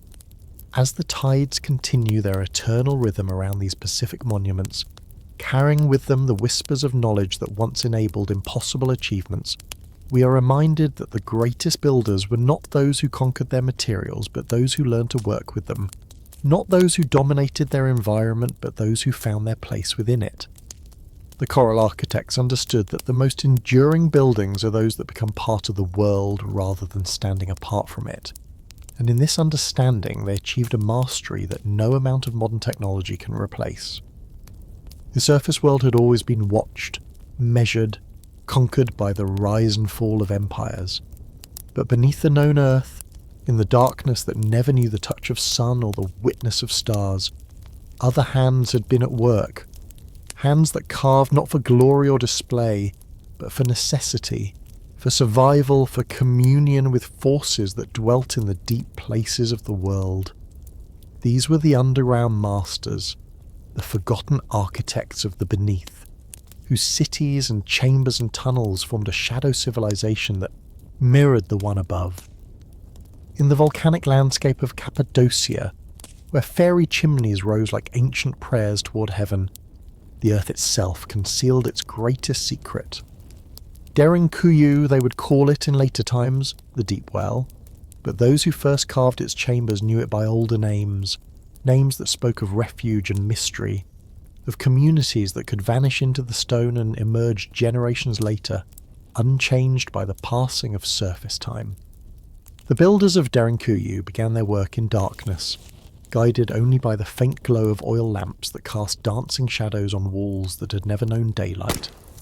They understood stone in ways that surface dwellers could not comprehend, not as obstacle or resource, but as living partner in the dance of creation. The volcanic tuff yielded to their tools like clay to the potter's hands, yet held its form with the strength of bedrock. Level by level, generation by generation, they descended. First the steples, carved wide and low, where horses and cattle could shelter from raiders who swept across the plains above. The ceiling bore the weight of everything that would come after. Churches and kitchens, schools and armories, wine cellars and communal halls. Each stone removed was not discarded but incorporated, shaped into ventilation shafts that carried fresh air to the deepest levels, or ground into powder that would bind the mortar of later chambers. The ventilation system itself was a marvel that modern engineers still struggle to fully comprehend. 52 shafts, some reaching depths of over 200 feet, created a circulation system that could provide fresh air to 18 levels of habitation. The builders understood atmospheric pressure, thermal dynamics, the way air moved through stone corridors like water through the veins of the earth. They carved their shafts with subtle variations in diameter, creating natural pumps that drew stale air upward and pulled fresh air down to the deepest chambers. Those who carved Derinkuyu spoke to the stone in a language that has been lost to time. Not the crude hammering of quarrymen, but the subtle conversation between craftsman and material that recognises the stone's own desire to be shaped. They could read the grain of the tuff, understand where it would cleave cleanly and where it would crumble, how to follow the natural fault lines to create chambers that would stand for millennia without support beams or buttresses. The churches they carved deep in the earth were marvels of acoustic engineering. The dome of the main chapel, hewn from solid rock 8 levels below the surface, carried whispered prayers to every corner, allowed a single voice to fill the space with song. The architects understood resonance, how stone walls could amplify and focus sound, how the curve of a ceiling could gather the voices of worshippers and send them upward through the ventilation shafts like incense rising to heaven. But it was not only the grand chambers that revealed their mastery. In the smallest details, the way a doorway was sized to accommodate a laden donkey, but could be sealed with a single stone that only those who knew its secret could move. The channels carved to carry water from the deepest well to every level of the city. The hidden passages that connected distant chambers, allowing movement unseen even by other residents. In all these small perfections, the hand of the master builder was revealed. The rolling stones that sealed the passages were marvels of engineering disguised as simple barriers. Carved from single blocks of stone, they rolled in precisely cut channels, their weight and momentum making them easy to move from one side but impossible to budge from the other. The builders understood leverage, fulcrums, the way 1,000-pound stone could be moved by a child who knew the secret of its balance point, but would defeat a company of soldiers attacking from the opposite direction. Water was the lifeblood of the underground city, and its management required an understanding of hydrology that would not be matched until the Roman aqueducts. The builders tapped into underground streams that had flowed through the limestone bedrock for countless ages, channeling them through carved channels that supplied every level of the city. They created settling pools where sediment could collect, overflow channels that prevented flooding, even primitive filtration systems that ensured the water remained clean despite its long journey through stone. Far from the soft volcanic stone of Cappadocia, other underground masters worked in materials that tested the limits of their tools and patience. In the granite chambers beneath the pyramids of Giza, builders carved spaces that seemed to exist outside the normal laws of engineering.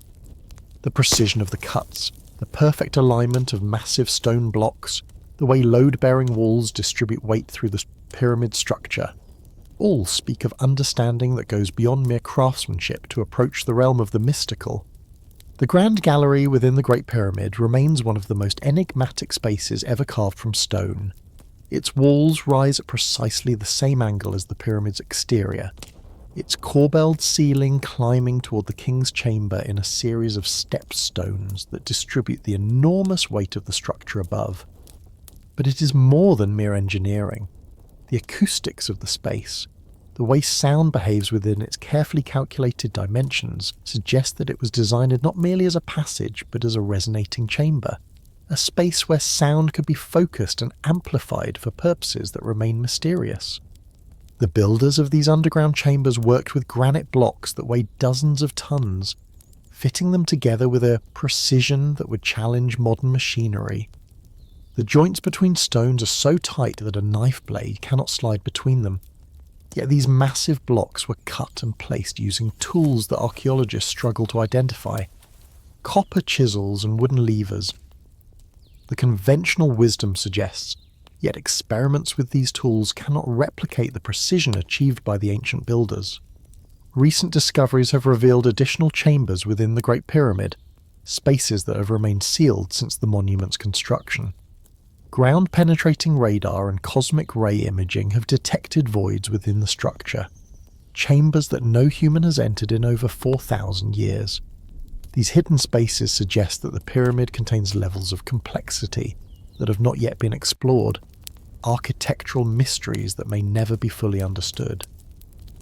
Beneath the temples of ancient Egypt, Malta, and India, underground chambers served purposes that went far beyond mere storage or burial. These were spaces designed for transformation, for the mystery rituals that connected the living with the eternal. The builders of these sacred underground spaces understood not only stone and engineering, but the subtler architecture of spiritual experience. In the Hypogeum of Halsaflieni in Malta, underground chambers carved from living rock demonstrate a mastery of acoustic engineering that borders on the supernatural. The oracle chamber, carved in the shape of a human head, amplifies a male voice at a specific frequency, causing the entire structure to resonate. A whisper spoken at the right pitch can be heard throughout the complex, while normal conversation remains localized. The builders understood frequency, resonance, the way sound waves interact with carved stone to create experiences that transcend the merely physical. The chambers were painted with spirals and geometric patterns in red ochre, symbols that seem to map the movement of sound through the space, visual representations of acoustic phenomena that modern science is only beginning to understand. The builders were not merely architects but students of consciousness, crafting spaces that could induce altered states of awareness through precise manipulation of sound and space. The sleeping chambers within the Hypogeum, carved in the shape of wombs, suggest that these underground spaces served as sites of ritual rebirth. Initiates would spend days in the darkness, listening to the resonant frequencies that seem to emerge from the stone itself, experiencing visions and revelations that marked their passage from one level of understanding to another. The builders understood that architecture could be more than shelter. It could be a technology for transformation of consciousness. Similar chambers have been discovered beneath temples throughout the ancient world.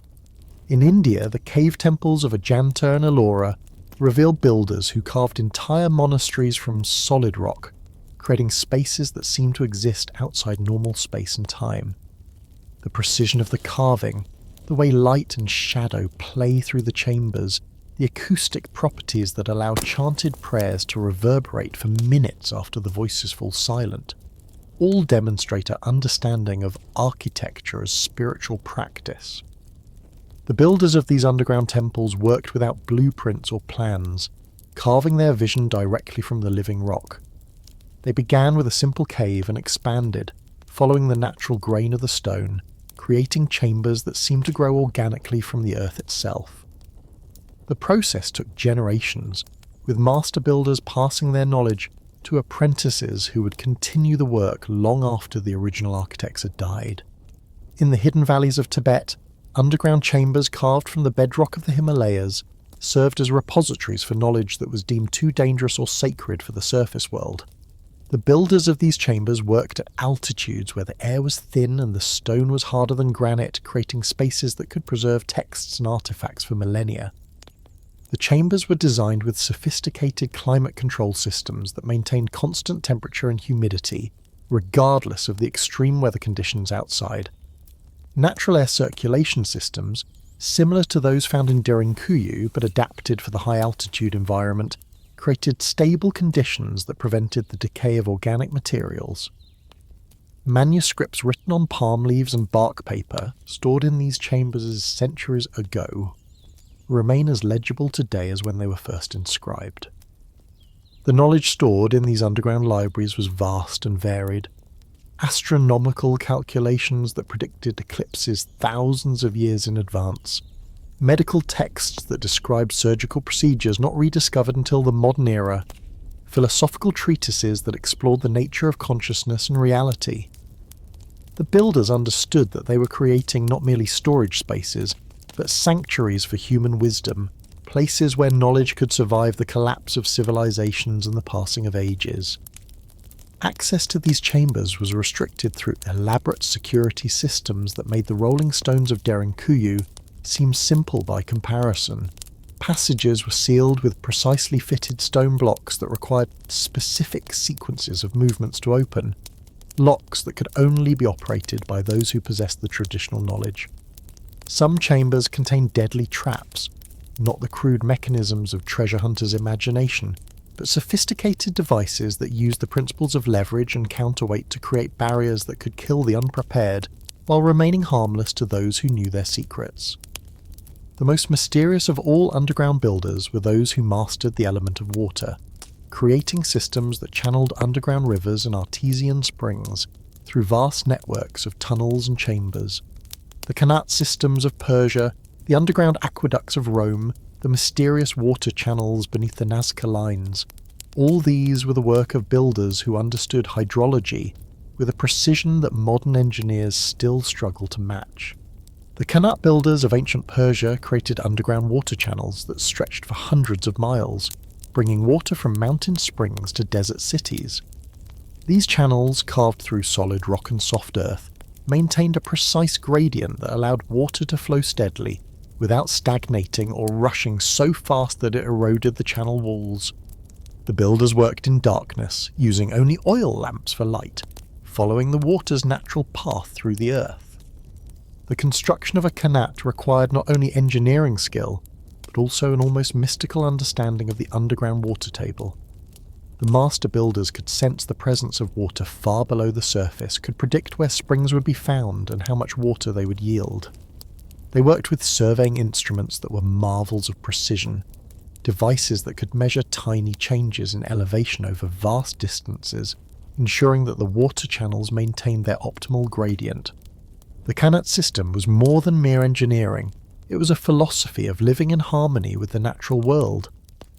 The builders understood that water was not a resource to be exploited, but a partner to be worked with, that the underground channels must follow the water's own desires, or they would fail. They created access shafts at regular intervals, not merely for construction and maintenance, but as breathing holes that allowed the water to remain alive and fresh during its underground journey. Some of these ancient water systems remain in operation today, still supplying water to desert communities after more than 2,000 years of continuous use. The builders created works that were not merely functional but sustainable, designed to last for millennia with minimal maintenance. They understood that true mastery lay not in imposing their will upon the natural world, but in working with its inherent patterns and rhythms. The underground aqueducts of Rome revealed a different approach to water mastery. Here, the builders created vast tunnel systems that brought water from distant mountains to supply the empire's capital.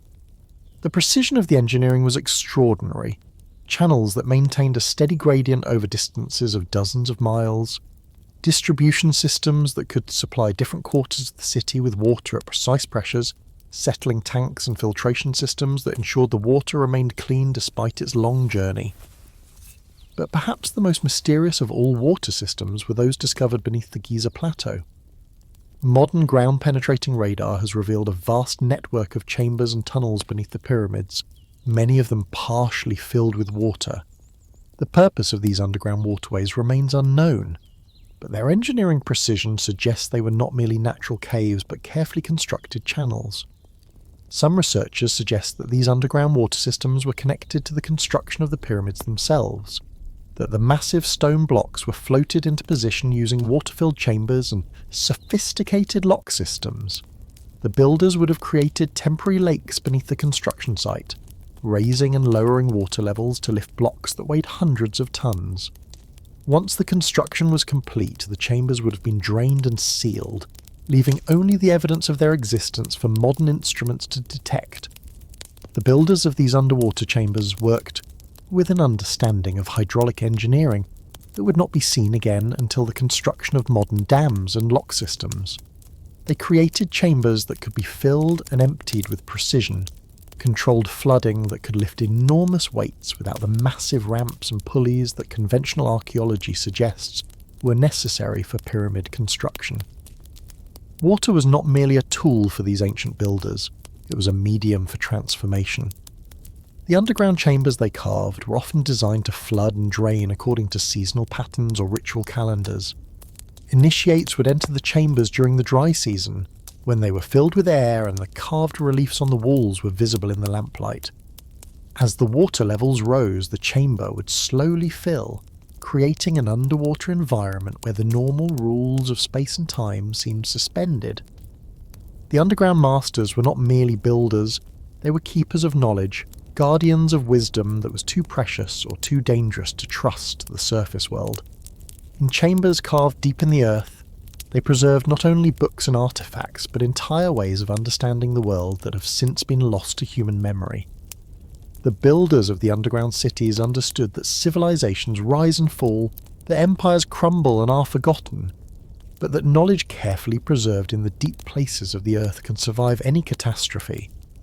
They created chambers that were not merely storage spaces, but sanctuaries for human wisdom, places where knowledge could sleep through the dark ages and awaken when the world was ready to receive it again. Some of these knowledge repositories remain undiscovered, their locations known only through cryptic references in ancient texts or mysterious symbols carved on accessible monuments. The builders understood that the most precious knowledge must be protected not only from physical destruction, but from those who would misuse it. They created tests and trials, barriers that could only be passed by those who possessed the wisdom to use the knowledge responsibly. The underground chambers were designed to be self-revealing, to gradually disclose their secrets as humanity developed the understanding necessary to comprehend them.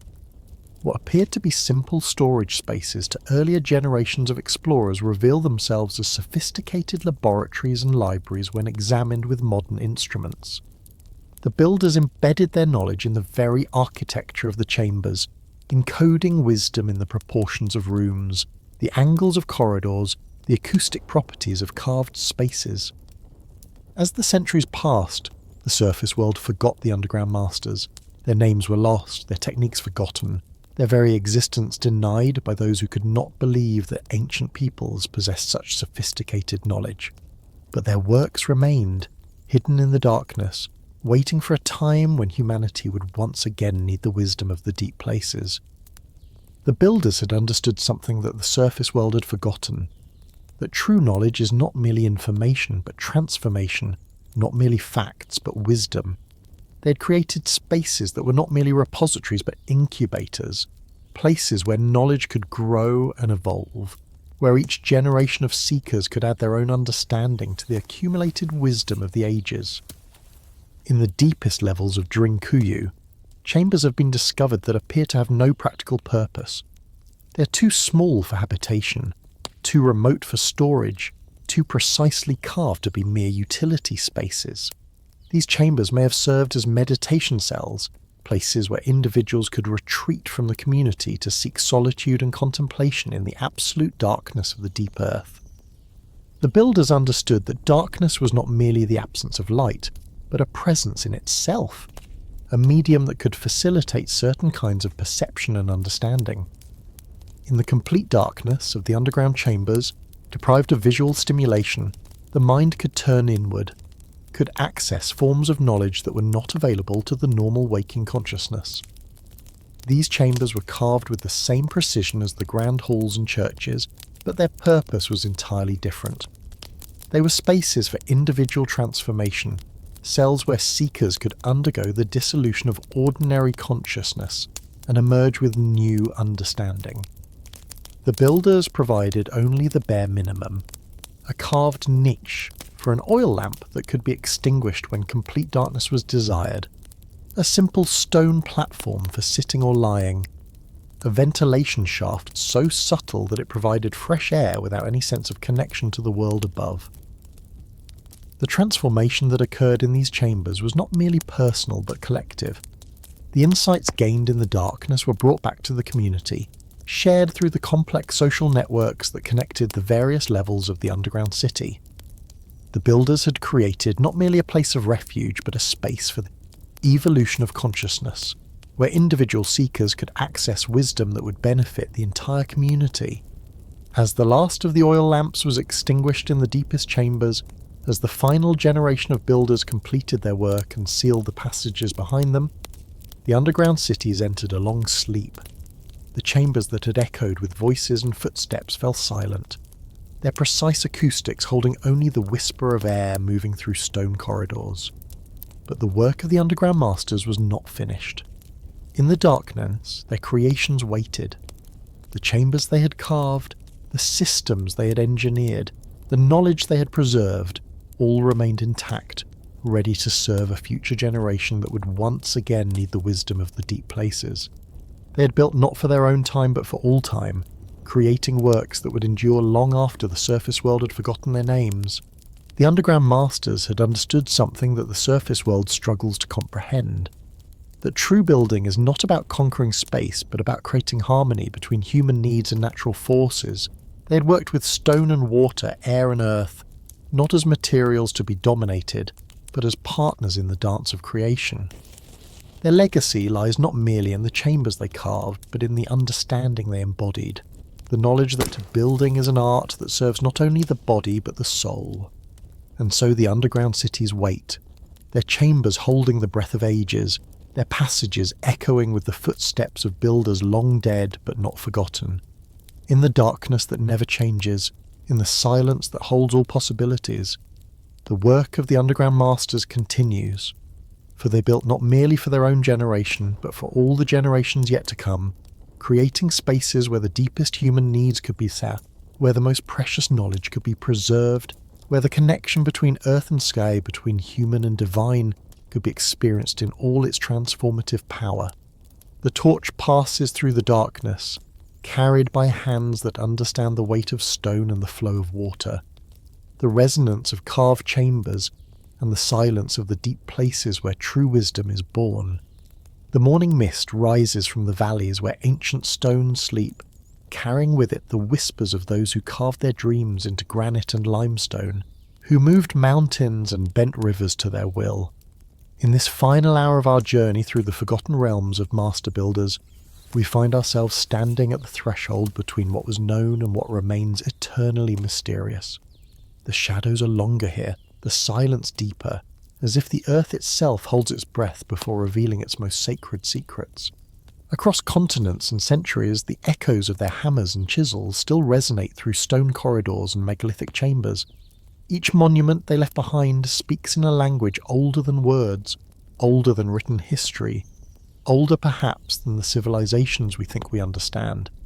The builders of Göbekli Tepe, the architects of Puma Punku, the forgotten engineers of Easter Island and Madol, the underground masters of Derinkuyu and the Hypogeum, they all share a common thread that runs through the fabric of human achievement like golden wire through dark tapestry.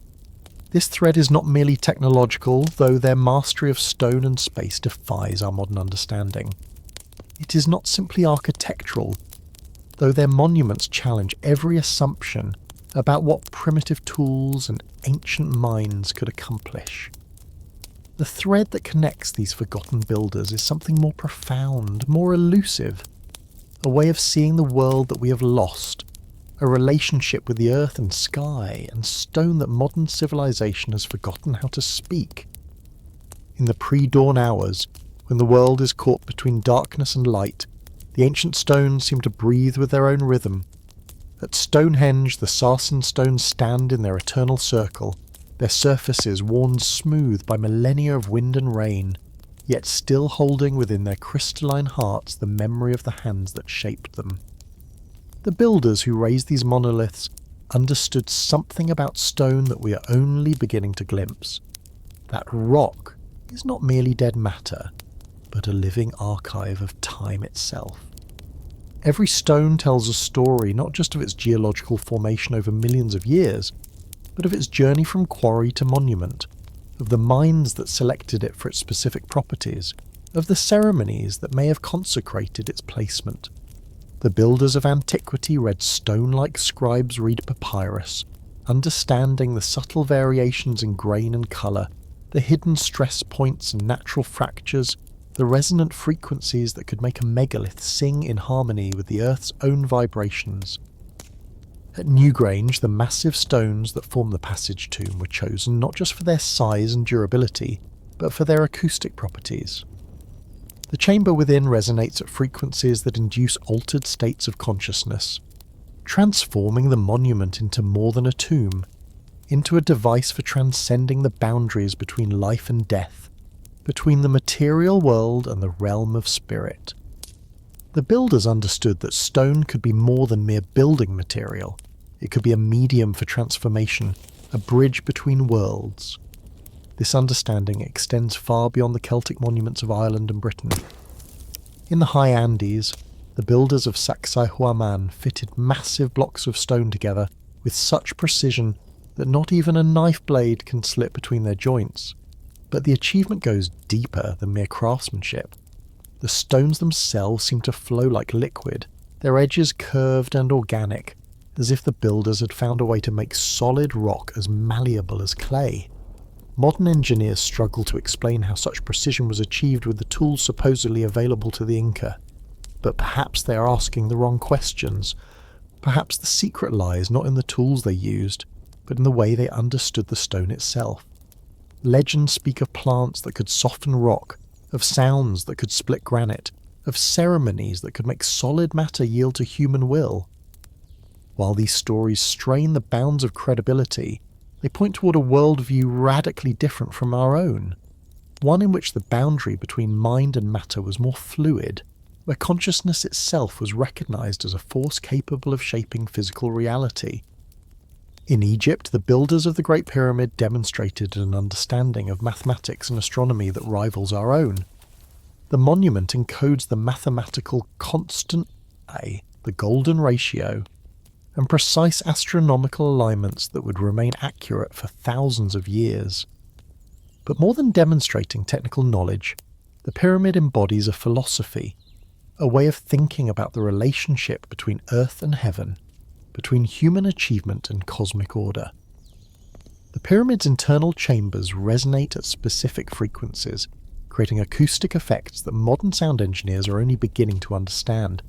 The king's chamber produces a note that corresponds to F sharp, the same frequency as the Earth's vibration, as if the entire monument were tuned to harmonize with the planet itself. This suggests that the builders understood sound not merely as sensory experience, but as a fundamental force of creation, a tool for aligning human consciousness with the deeper rhythms of existence. As civilizations rise and fall like waves upon some cosmic shore, certain monuments endure as keepers of time itself. They stand as witnesses to the passage of ages, their stones recording not just the intentions of their builders, but the accumulated wisdom of centuries. At Angkor Wat, the massive temple complex spreads across hundreds of acres, its towers reaching toward heaven like stone prayers frozen in time. Built in the 12th century, it represents the culmination of Khmer architectural achievement, yet its origins reach back into much older traditions. The temple's layout mirrors the Hindu cosmology, with the central tower representing Mount Meru, the axis of the universe, surrounded by smaller towers that represent the cosmic mountains. But the design goes beyond symbolic representation. It functions as a kind of calendar, with specific alignments marking the solstices and equinoxes, the movements of planets, the cycles of Venus and Mars. The builders created not just a monument to their gods, but a machine for measuring the deep time of the cosmos. In the galleries and courtyards of Angkor Wat, bas-reliefs carved from stone tell stories that span multiple lifetimes of human experience. The famous depiction of the churning of the ocean of milk shows gods and demons working together to create Amrita, the nectar of immortality. But scholars now recognise that this scene may encode astronomical knowledge, describing the precession of the equinoxes, a cycle that takes nearly 26,000 years to complete. The builders were not just telling mythological stories, they were preserving scientific knowledge in a form that could survive the collapse of civilizations. This encoding of deep knowledge in stone appears across cultures and continents. At Chichen Itza, the pyramid known as El Castillo demonstrates mathematical and astronomical sophistication that rivals any modern achievement. The pyramid has 385 steps, matching the number of days in the solar year. During the spring and autumn equinoxes, the play of light and shadow creates the appearance of a serpent descending the pyramid steps, a visual effect that required precise understanding of solar angles and mathematical calculations. But El Castillo conceals even deeper mysteries. Recent acoustic studies have revealed that clapping at the base of the pyramid produces an echo that sounds like the call of the Quetzal, a bird sacred to the Maya.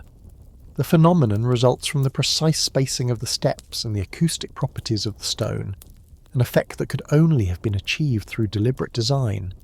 The builders created a monument that responds to human presence with the voice of their most sacred bird, transforming a pyramid into a kind of stone instrument. At Nabta Playa in the Egyptian desert, a stone circle predating Stonehenge by over 1,000 years reveals that ancient peoples were tracking celestial movements with extraordinary precision. The arrangement of megaliths aligns with the star Sirius, whose heliacal rising mark the beginning of the Nile's flood season. But the circle also shows alignments with other stars and constellations, suggesting that its builders possessed a sophisticated understanding of stellar mechanics. What makes Nabta Playa remarkable is not just its antiquity, but its location. Built in one of the world's most inhospitable deserts, it required tremendous effort and resources to construct and maintain. Yet the builders chose this remote location precisely because of its astronomical advantages. The clear desert skies provided unobstructed views of the heavens, allowing for observations of extraordinary precision.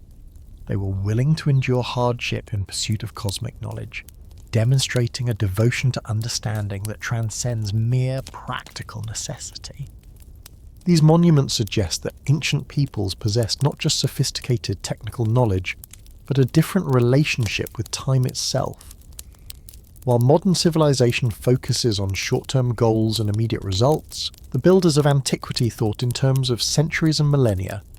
They created monuments designed to preserve knowledge across the rise and fall of civilizations, to communicate with future generations who might speak different languages and worship different gods. In the quiet hours before dawn, when the ancient world seems closest to our own, we begin to grasp the magnitude of what has been lost. The builders of antiquity possessed not just technical skills, but entire ways of thinking that have vanished from human memory. They understood principles of engineering, astronomy, and mathematics that we are only now rediscovering. But more than that, they possessed arts that we may never fully comprehend. The Roman builders who constructed the Pantheon in Rome created a dome that remains the world's largest unreinforced concrete dome after nearly 2,000 years. The secret of their concrete mixture was lost for centuries, only recently rediscovered by the modern chemists who found that Roman concrete actually grows stronger over time due to its unique composition. The Romans incorporated volcanic ash from specific locations, understanding chemical properties that wouldn't be formally described until the 19th century. But the Pantheon's technical achievements pale beside its spiritual accomplishment. The dome's oculus, the circular opening at its apex, creates a shaft of light that moves across the interior like a celestial clock marking the passage of hours and seasons. On the spring equinox, the shaft of light falls directly onto the entrance, welcoming the return of longer days. The builders created not just an architectural marvel, but a sacred space where human beings could commune with the movement of the heavens. In India, the Iron Pillar of Delhi stands as testimony to metallurgical knowledge that surpasses modern capabilities. Erected in the 4th century CE, the pillar has remained rust-free for over 1600 years, despite exposure to monsoon rains and extreme temperature variations. Modern analysis reveals that the iron contains an unusual phosphorus compound that creates a protective layer, but the exact process used to create this alloy remains unknown. The builders achieved a level of metallurgical sophistication that modern industry struggles to match. The lost arts extend beyond mere technical skills to encompass entire philosophies of creation. In Japan, the ancient tradition of shrine building requires the complete reconstruction of temples every 20 years, not from necessity, but from principle. The craftsmen who undertake these reconstructions must master techniques passed down through dozens of generations, working with tools and methods that have remained unchanged for over a millennium. The process preserves not just the physical structure, but the living knowledge of how to work with wood, how to join timber without nails, how to create buildings that flex with earthquakes rather than resist them. This philosophy of renewal and preservation creates a different relationship with time and permanence. While Western architecture seeks to create monuments that will last forever, the Japanese tradition recognizes that true permanence lies not in any single structure, but in the preservation of knowledge itself. The buildings are temporary, the craft is eternal. Each reconstruction is both an ending and a beginning, a death and a rebirth that keeps ancient wisdom alive in the hands of living craftsmen. The builders of Gothic cathedrals embodied a similar philosophy, though expressed through different means. These massive stone structures took centuries to complete, with multiple generations of craftsmen contributing to their construction. The master builders who designed these cathedrals would never see them completed, yet they possessed such confidence in their vision, such faith in the continuity of their craft, that they could plan for achievements that would outlive their own lifetimes. The Gothic architects developed innovations in structural engineering that allowed them to build higher and more gracefully than any previous civilization. The flying buttress, the pointed arch, the ribbed vault. These innovations were not merely technical solutions, but expressions of spiritual vision. The builders sought to create spaces that would lift human consciousness toward the divine, using light and proportion and vertical thrust to induce feelings of transcendence. Inside these cathedrals, the play of light through stained glass windows creates an ever-changing tableau of colour and shadow. The glass itself represents a lost art. Medieval glaziers created colours that modern chemistry cannot replicate. The secret of their red glass, in particular, vanished with the craftsman who created it. We can analyse the chemical composition, but we cannot reproduce the subtle techniques that gave medieval glass its unique luminosity and depth. The loss of these arts represents more than the disappearance of technical knowledge. It signals a transformation in human consciousness itself. The medieval craftsman who spent decades perfecting his skill in service to a vision he would never see completed embodied a different relationship to time, purpose and meaning than that which characterises modern industrial society. He worked not for immediate reward but for the glory of God and the benefit of future generations, motivations that seem almost incomprehensible in our age of instant gratification and short-term thinking. History follows patterns, and among the most persistent of these patterns is the cycle of remembering and forgetting, of achievement and loss, of knowledge gained and wisdom misplaced. The ancient builders whose works we have explored were themselves often inheritors of even older traditions, students of masters whose names have vanished from memory. They built upon foundations laid by forgotten predecessors, just as future builders would build upon their achievements before those too faded into legend. In ancient Egypt, the builders of the Old Kingdom achieved levels of precision and grandeur that their successors could never match. The Great Pyramid remains unique among the Egyptian monuments, its internal passages and chambers demonstrating engineering sophistication that later pyramids could not replicate. By the Middle Kingdom, pyramid construction had become a pale shadow of its former glory, and by the New Kingdom, pharaohs abandoned pyramid building altogether in favour of hidden tombs carved into rock faces. This decline was not simply a matter of lost resources or political instability, though these factors certainly played a role.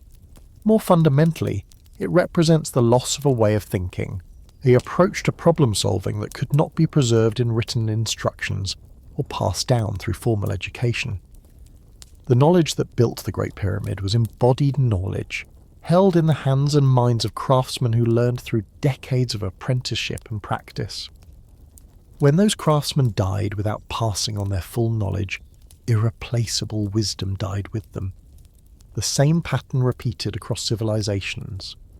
The Mycenaean Greeks built massive fortifications using Cyclopean masonry, fitting enormous stones together without mortar in construction so impressive that later Greeks attributed them to the one-eyed giants of myth. But the technique vanished with the Bronze Age collapse, and classical Greek architecture, for all its beauty and proportion, never approached the massive scale of its Mycenaean predecessors. In the Americas, the decline of Maya civilization led to the abandonment of cities whose construction had required generations of accumulated knowledge. Tikal, Palenque, Copan. These magnificent urban centres were swallowed by jungle, their temples and palaces becoming home to jaguars and howler monkeys. When Spanish conquistadors arrived centuries later, they found indigenous peoples living in simple villages, unable to explain who had built the massive stone pyramids that rose from the forest canopy. The pattern extends beyond individual civilizations to encompass entire technologies and ways of life. The secret of Greek fire, the incendiary weapon that protected Constantinople for centuries, died with the Byzantine Empire. The techniques for creating Damascus steel, whose blades could cut through European armour like cloth, vanished with the craftsmen who forged them. The knowledge of how to navigate vast ocean distances without instruments, possessed by Polynesian seafarers who colonised the Pacific, survives now only in fragments preserved by dedicated scholars. This pattern of forgetting is not accidental. It results from the fundamental nature of human knowledge itself. The most sophisticated achievements of any civilization depend not just on formal learning, but on tacit knowledge, the kind of understanding that can only be acquired through direct experience and passed on through apprenticeship. This embodied wisdom is fragile, vulnerable to disruption by war, plague, social upheaval, or simple neglect. When the Roman Empire fell, Europe lost not just political unity, but entire categories of technical knowledge. The ability to construct concrete domes, to build straight roads across continents, to supply cities with fresh water through sophisticated aqueduct systems, all of these capabilities vanished, not to be recovered for centuries. The Dark Ages were dark not because people became less intelligent, but because the networks of knowledge that supported advanced civilization had been broken. The builders we have encountered in our journey, the megalith movers, the precision stoneworkers, the island architects, the underground excavators, all participated in this eternal cycle. They inherited wisdom from their predecessors, added their own innovations and discoveries, and then watched helplessly as their achievements were forgotten by their successors. Each generation believed itself to be the culmination of human progress, unaware that future archaeologists would puzzle over their remains as we puzzle over theirs. Yet within this pattern of forgetting lies a deeper truth about human nature and achievement. The very transience of human knowledge makes it more precious, not less. The fact that the secrets of the pyramid builders died with them does not diminish their achievement. It makes their monuments more remarkable, not less. They created something that transcended their own mortality, leaving behind works that continue to inspire wonder thousands of years after their deaths.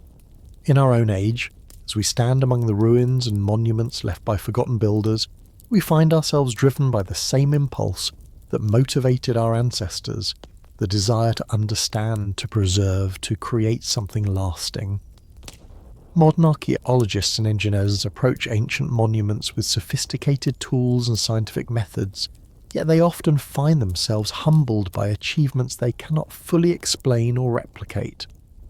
At Göbekli Tepe, ground-penetrating radar and 3D modelling reveal new complexities in the site's structure, but these technologies cannot answer the fundamental questions of how and why it was built. The massive T-shaped pillars, each weighing many tons, were quarried, transported, and erected by people who supposedly lacked the wheel, the horse, and metal tools. Yet they accomplished feats of engineering that would challenge modern construction crews equipped with cranes and bulldozers. Recent discoveries at the site have only deepened the mystery. Excavations have revealed that Göbekli Tepe consists of multiple layers, with the oldest and most sophisticated constructions at the bottom. This reverses the expected pattern of technological development, suggesting that the builders' skills actually declined over time rather than improved. The implications are staggering. They suggest that the origins of civilization may be far older and more complex than we have imagined. Modern attempts to understand ancient building techniques often reveal the limitations of our own knowledge. Computer models of the Great Pyramid's construction require assumptions about ramp systems and workforce organisation that remain highly speculative. Despite decades of study and advanced technology, we still cannot explain with certainty how the pyramid was built, much less why it was built with such extraordinary precision. The same humility faces researchers studying the precision-cut stones of Puma Punku. These blocks fit together with tolerances measured in fractions of millimeters, achieved supposedly by people using stone tools. Modern experiments attempting to replicate these achievements with primitive technology have produced only crude approximations of the ancient work. The gap between what the ancients achieved and what we can reproduce with similar tools suggests that we may be missing something fundamental about their methods. Some researchers have proposed that ancient builders possess technologies that have been lost to history: advanced metallurgy, sophisticated machines, perhaps even knowledge of physical principles we have yet to discover. While such theories often venture into speculative territory, they reflect a growing recognition that our ancestors may have been far more capable than we have given them credit for. The search for understanding ancient technologies has led to remarkable discoveries about the sophistication of prehistoric knowledge. Analysis of the Antikythera mechanism, the ancient Greek computer found in a shipwreck, reveals mechanical engineering of extraordinary complexity. The device used a system of bronze gears to predict the positions of celestial bodies decades in advance, incorporating calculations that account for the elliptical orbit of the moon and other astronomical irregularities. The mechanism's existence suggests that ancient Greek technology was far more advanced than previously believed. If such sophisticated mechanical computers existed in the 1st century BCE, what other technologies might have been lost to history? The device represents not just a remarkable individual achievement, but a window into an entire world of ancient knowledge that we are only beginning to comprehend. Modern digital archaeology has begun to reveal hidden aspects of ancient monuments that were invisible to earlier researchers. LiDAR scanning of Maya sites has uncovered vast networks of raised fields, canals, and causeways hidden beneath jungle canopy, revealing that Maya civilization supported much larger populations than previously thought.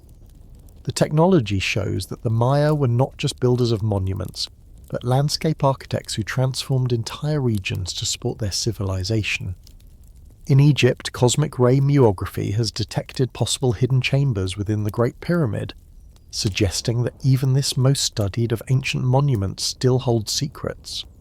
Ground-penetrating radar at Stonehenge has revealed a vast landscape of buried monuments, indicating that the famous stone circle was just one element in a much larger sacred complex. These technological revelations force us to confront the possibility that we have been looking at ancient achievements through too narrow a lens. The builders of antiquity were not primitive people struggling with crude tools. They were sophisticated engineers, astronomers, and architects who approached their work with knowledge and methods that we are still working to understand. As our journey through the world of forgotten builders draws to a close, we find ourselves confronted not with answers, but with deeper questions. Each monument we have explored, each technique we have examined, each lost civilization we have encountered, has opened new windows into the mystery of human achievement, while simultaneously revealing the vastness of what we do not know. The questions that emerge from this exploration are not merely academic, they touch on fundamental issues about the nature of human knowledge, the patterns of historical development, and our relationship with the achievements of our ancestors. Why do civilizations forget their greatest accomplishments? How much knowledge has been lost to history? What other achievements await discovery beneath the earth, or hidden in plain sight among ruins we think we understand? Perhaps most importantly, what can the forgotten builders teach us about our own civilization and its future? We live in an age of unprecedented technological achievement, yet we too are vulnerable to the forces of forgetting that have claimed so many civilizations before us. Our knowledge exists increasingly in digital formats that require continuous technological support to remain accessible. If our civilization were to collapse tomorrow, would future archaeologists be able to understand our achievements, or would they puzzle over our ruins as we puzzle over those of our predecessors? The builders of Göbekli Tepe worked with stone and carved their visions into pillars that have endured for over 11,000 years. We work with silicon and light, creating achievements of extraordinary sophistication that may prove far more fragile than the megaliths of our ancestors. The irony is profound.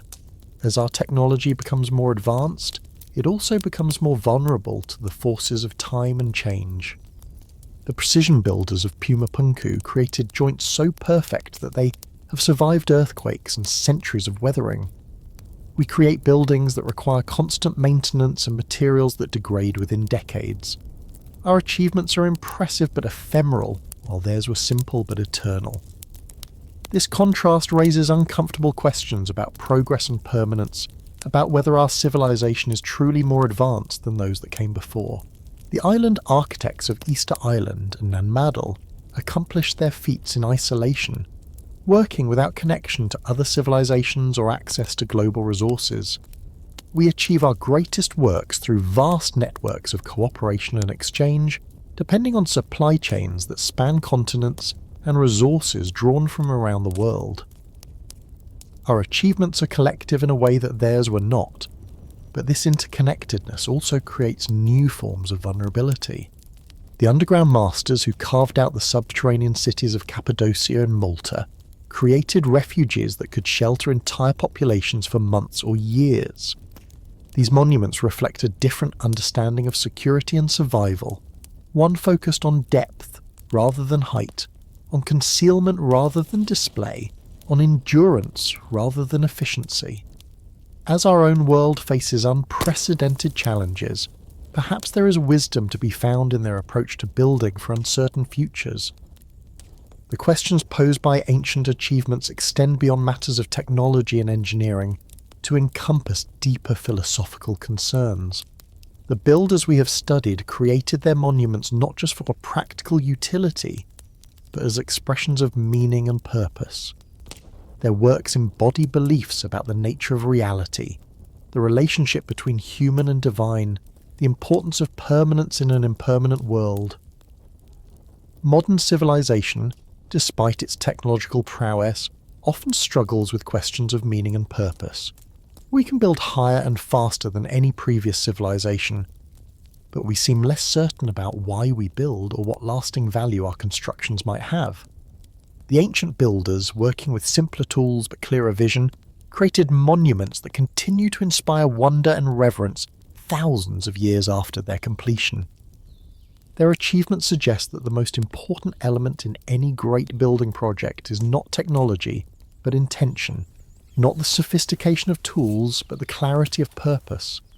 The pyramid builders, the megalith movers, the precision stoneworkers all shared a common commitment to creating something larger than themselves, something that would outlast their individual lives and speak to future generations.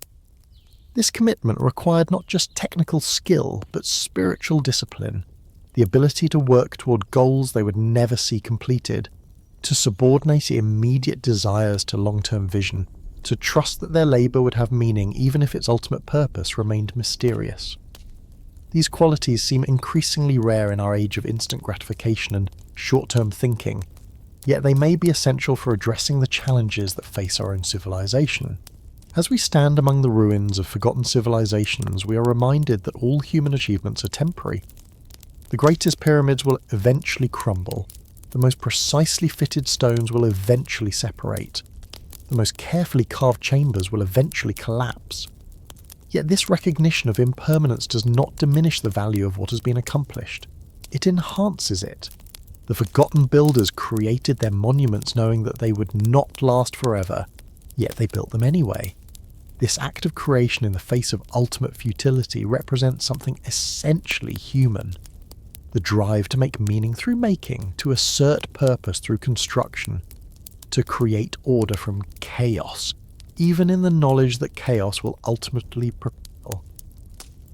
Their monuments stand not as proof against mortality, but as testimony to the human capacity for transcendence. Each carefully placed stone, each precisely calculated angle, each perfectly aligned chamber represents a moment when human consciousness reached beyond its mortal limitations to touch something eternal. The builders may be forgotten, but their aspiration lives on in the stones they shaped and the spaces they created. In the end, perhaps this is the most important lesson the forgotten builders have to teach us, that the value of human achievement lies not in its permanence but in its intention, not in its duration but in its meaning. They built not because their constructions would last forever, but because the act of building itself was a form of prayer, a way of participating in the ongoing creation of the world. As our exploration of their world comes to a close, we carry with us the echoes of their hammers and chisels, the whispers of their forgotten names, the silence of their abandoned workshops. They built with stone and bronze and wood, with muscle and sweat and dreams. We build with steel and glass and silicon, with machines and computers and global networks. Yet the impulse remains the same. The human need to create, to build, to leave some mark upon the world that says we were here. We mattered. We dared to dream of something greater than ourselves. The monuments they left behind continue to ask questions we cannot answer, to demonstrate capabilities we cannot fully explain. To embody wisdom we are still struggling to understand. They are teachers whose lessons are written in stone, masters whose classroom is the entire world, voices that speak across the centuries in a language older than words. In the morning mist that rises from ancient valleys, in the play of light and shadow across megalithic stones, in the silence that fills forgotten chambers, their presence lingers still. They are the forgotten builders, the unnamed architects of wonder, the anonymous masters whose works outlive empires and whose influence shapes us still. Their monuments crumble, but their vision endures. Their names are lost, but their legacy lives on in every human being who looks upon their works and feels, however briefly, the touch of the eternal. As the sun sets behind ancient stones and the first stars appear in the darkening sky, we hear again the eternal echo of their achievement, not in the sound of hammer on stone, but in the silence that follows, the deep quiet that holds within it all the dreams and aspirations of human civilization. In that silence, the forgotten builders speak still, reminding us that we too are builders, that we too have the power to create something lasting from the materials of our brief time on Earth. The echo of their work reverberates through time, calling to each generation to take up the tools of creation, to add their own stones to the great monument of human achievement, to build not for themselves alone, but for those who will come after. In this calling, the forgotten builders live on, not in memory, but in action, not in history books, but in the hands of every person who dares to create something beautiful and lasting in an impermanent world.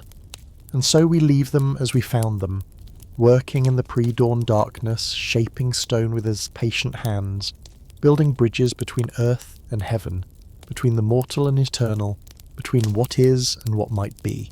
Their hammers ring no more, but their echo remains, calling us to pick up our own tools and continue the work they began so long ago in the mists of forgotten time. If this story stayed with you as you drifted off, support the channel by liking, sharing and subscribing. We release weekly journeys into the forgotten, and every dreaming soul is welcome here.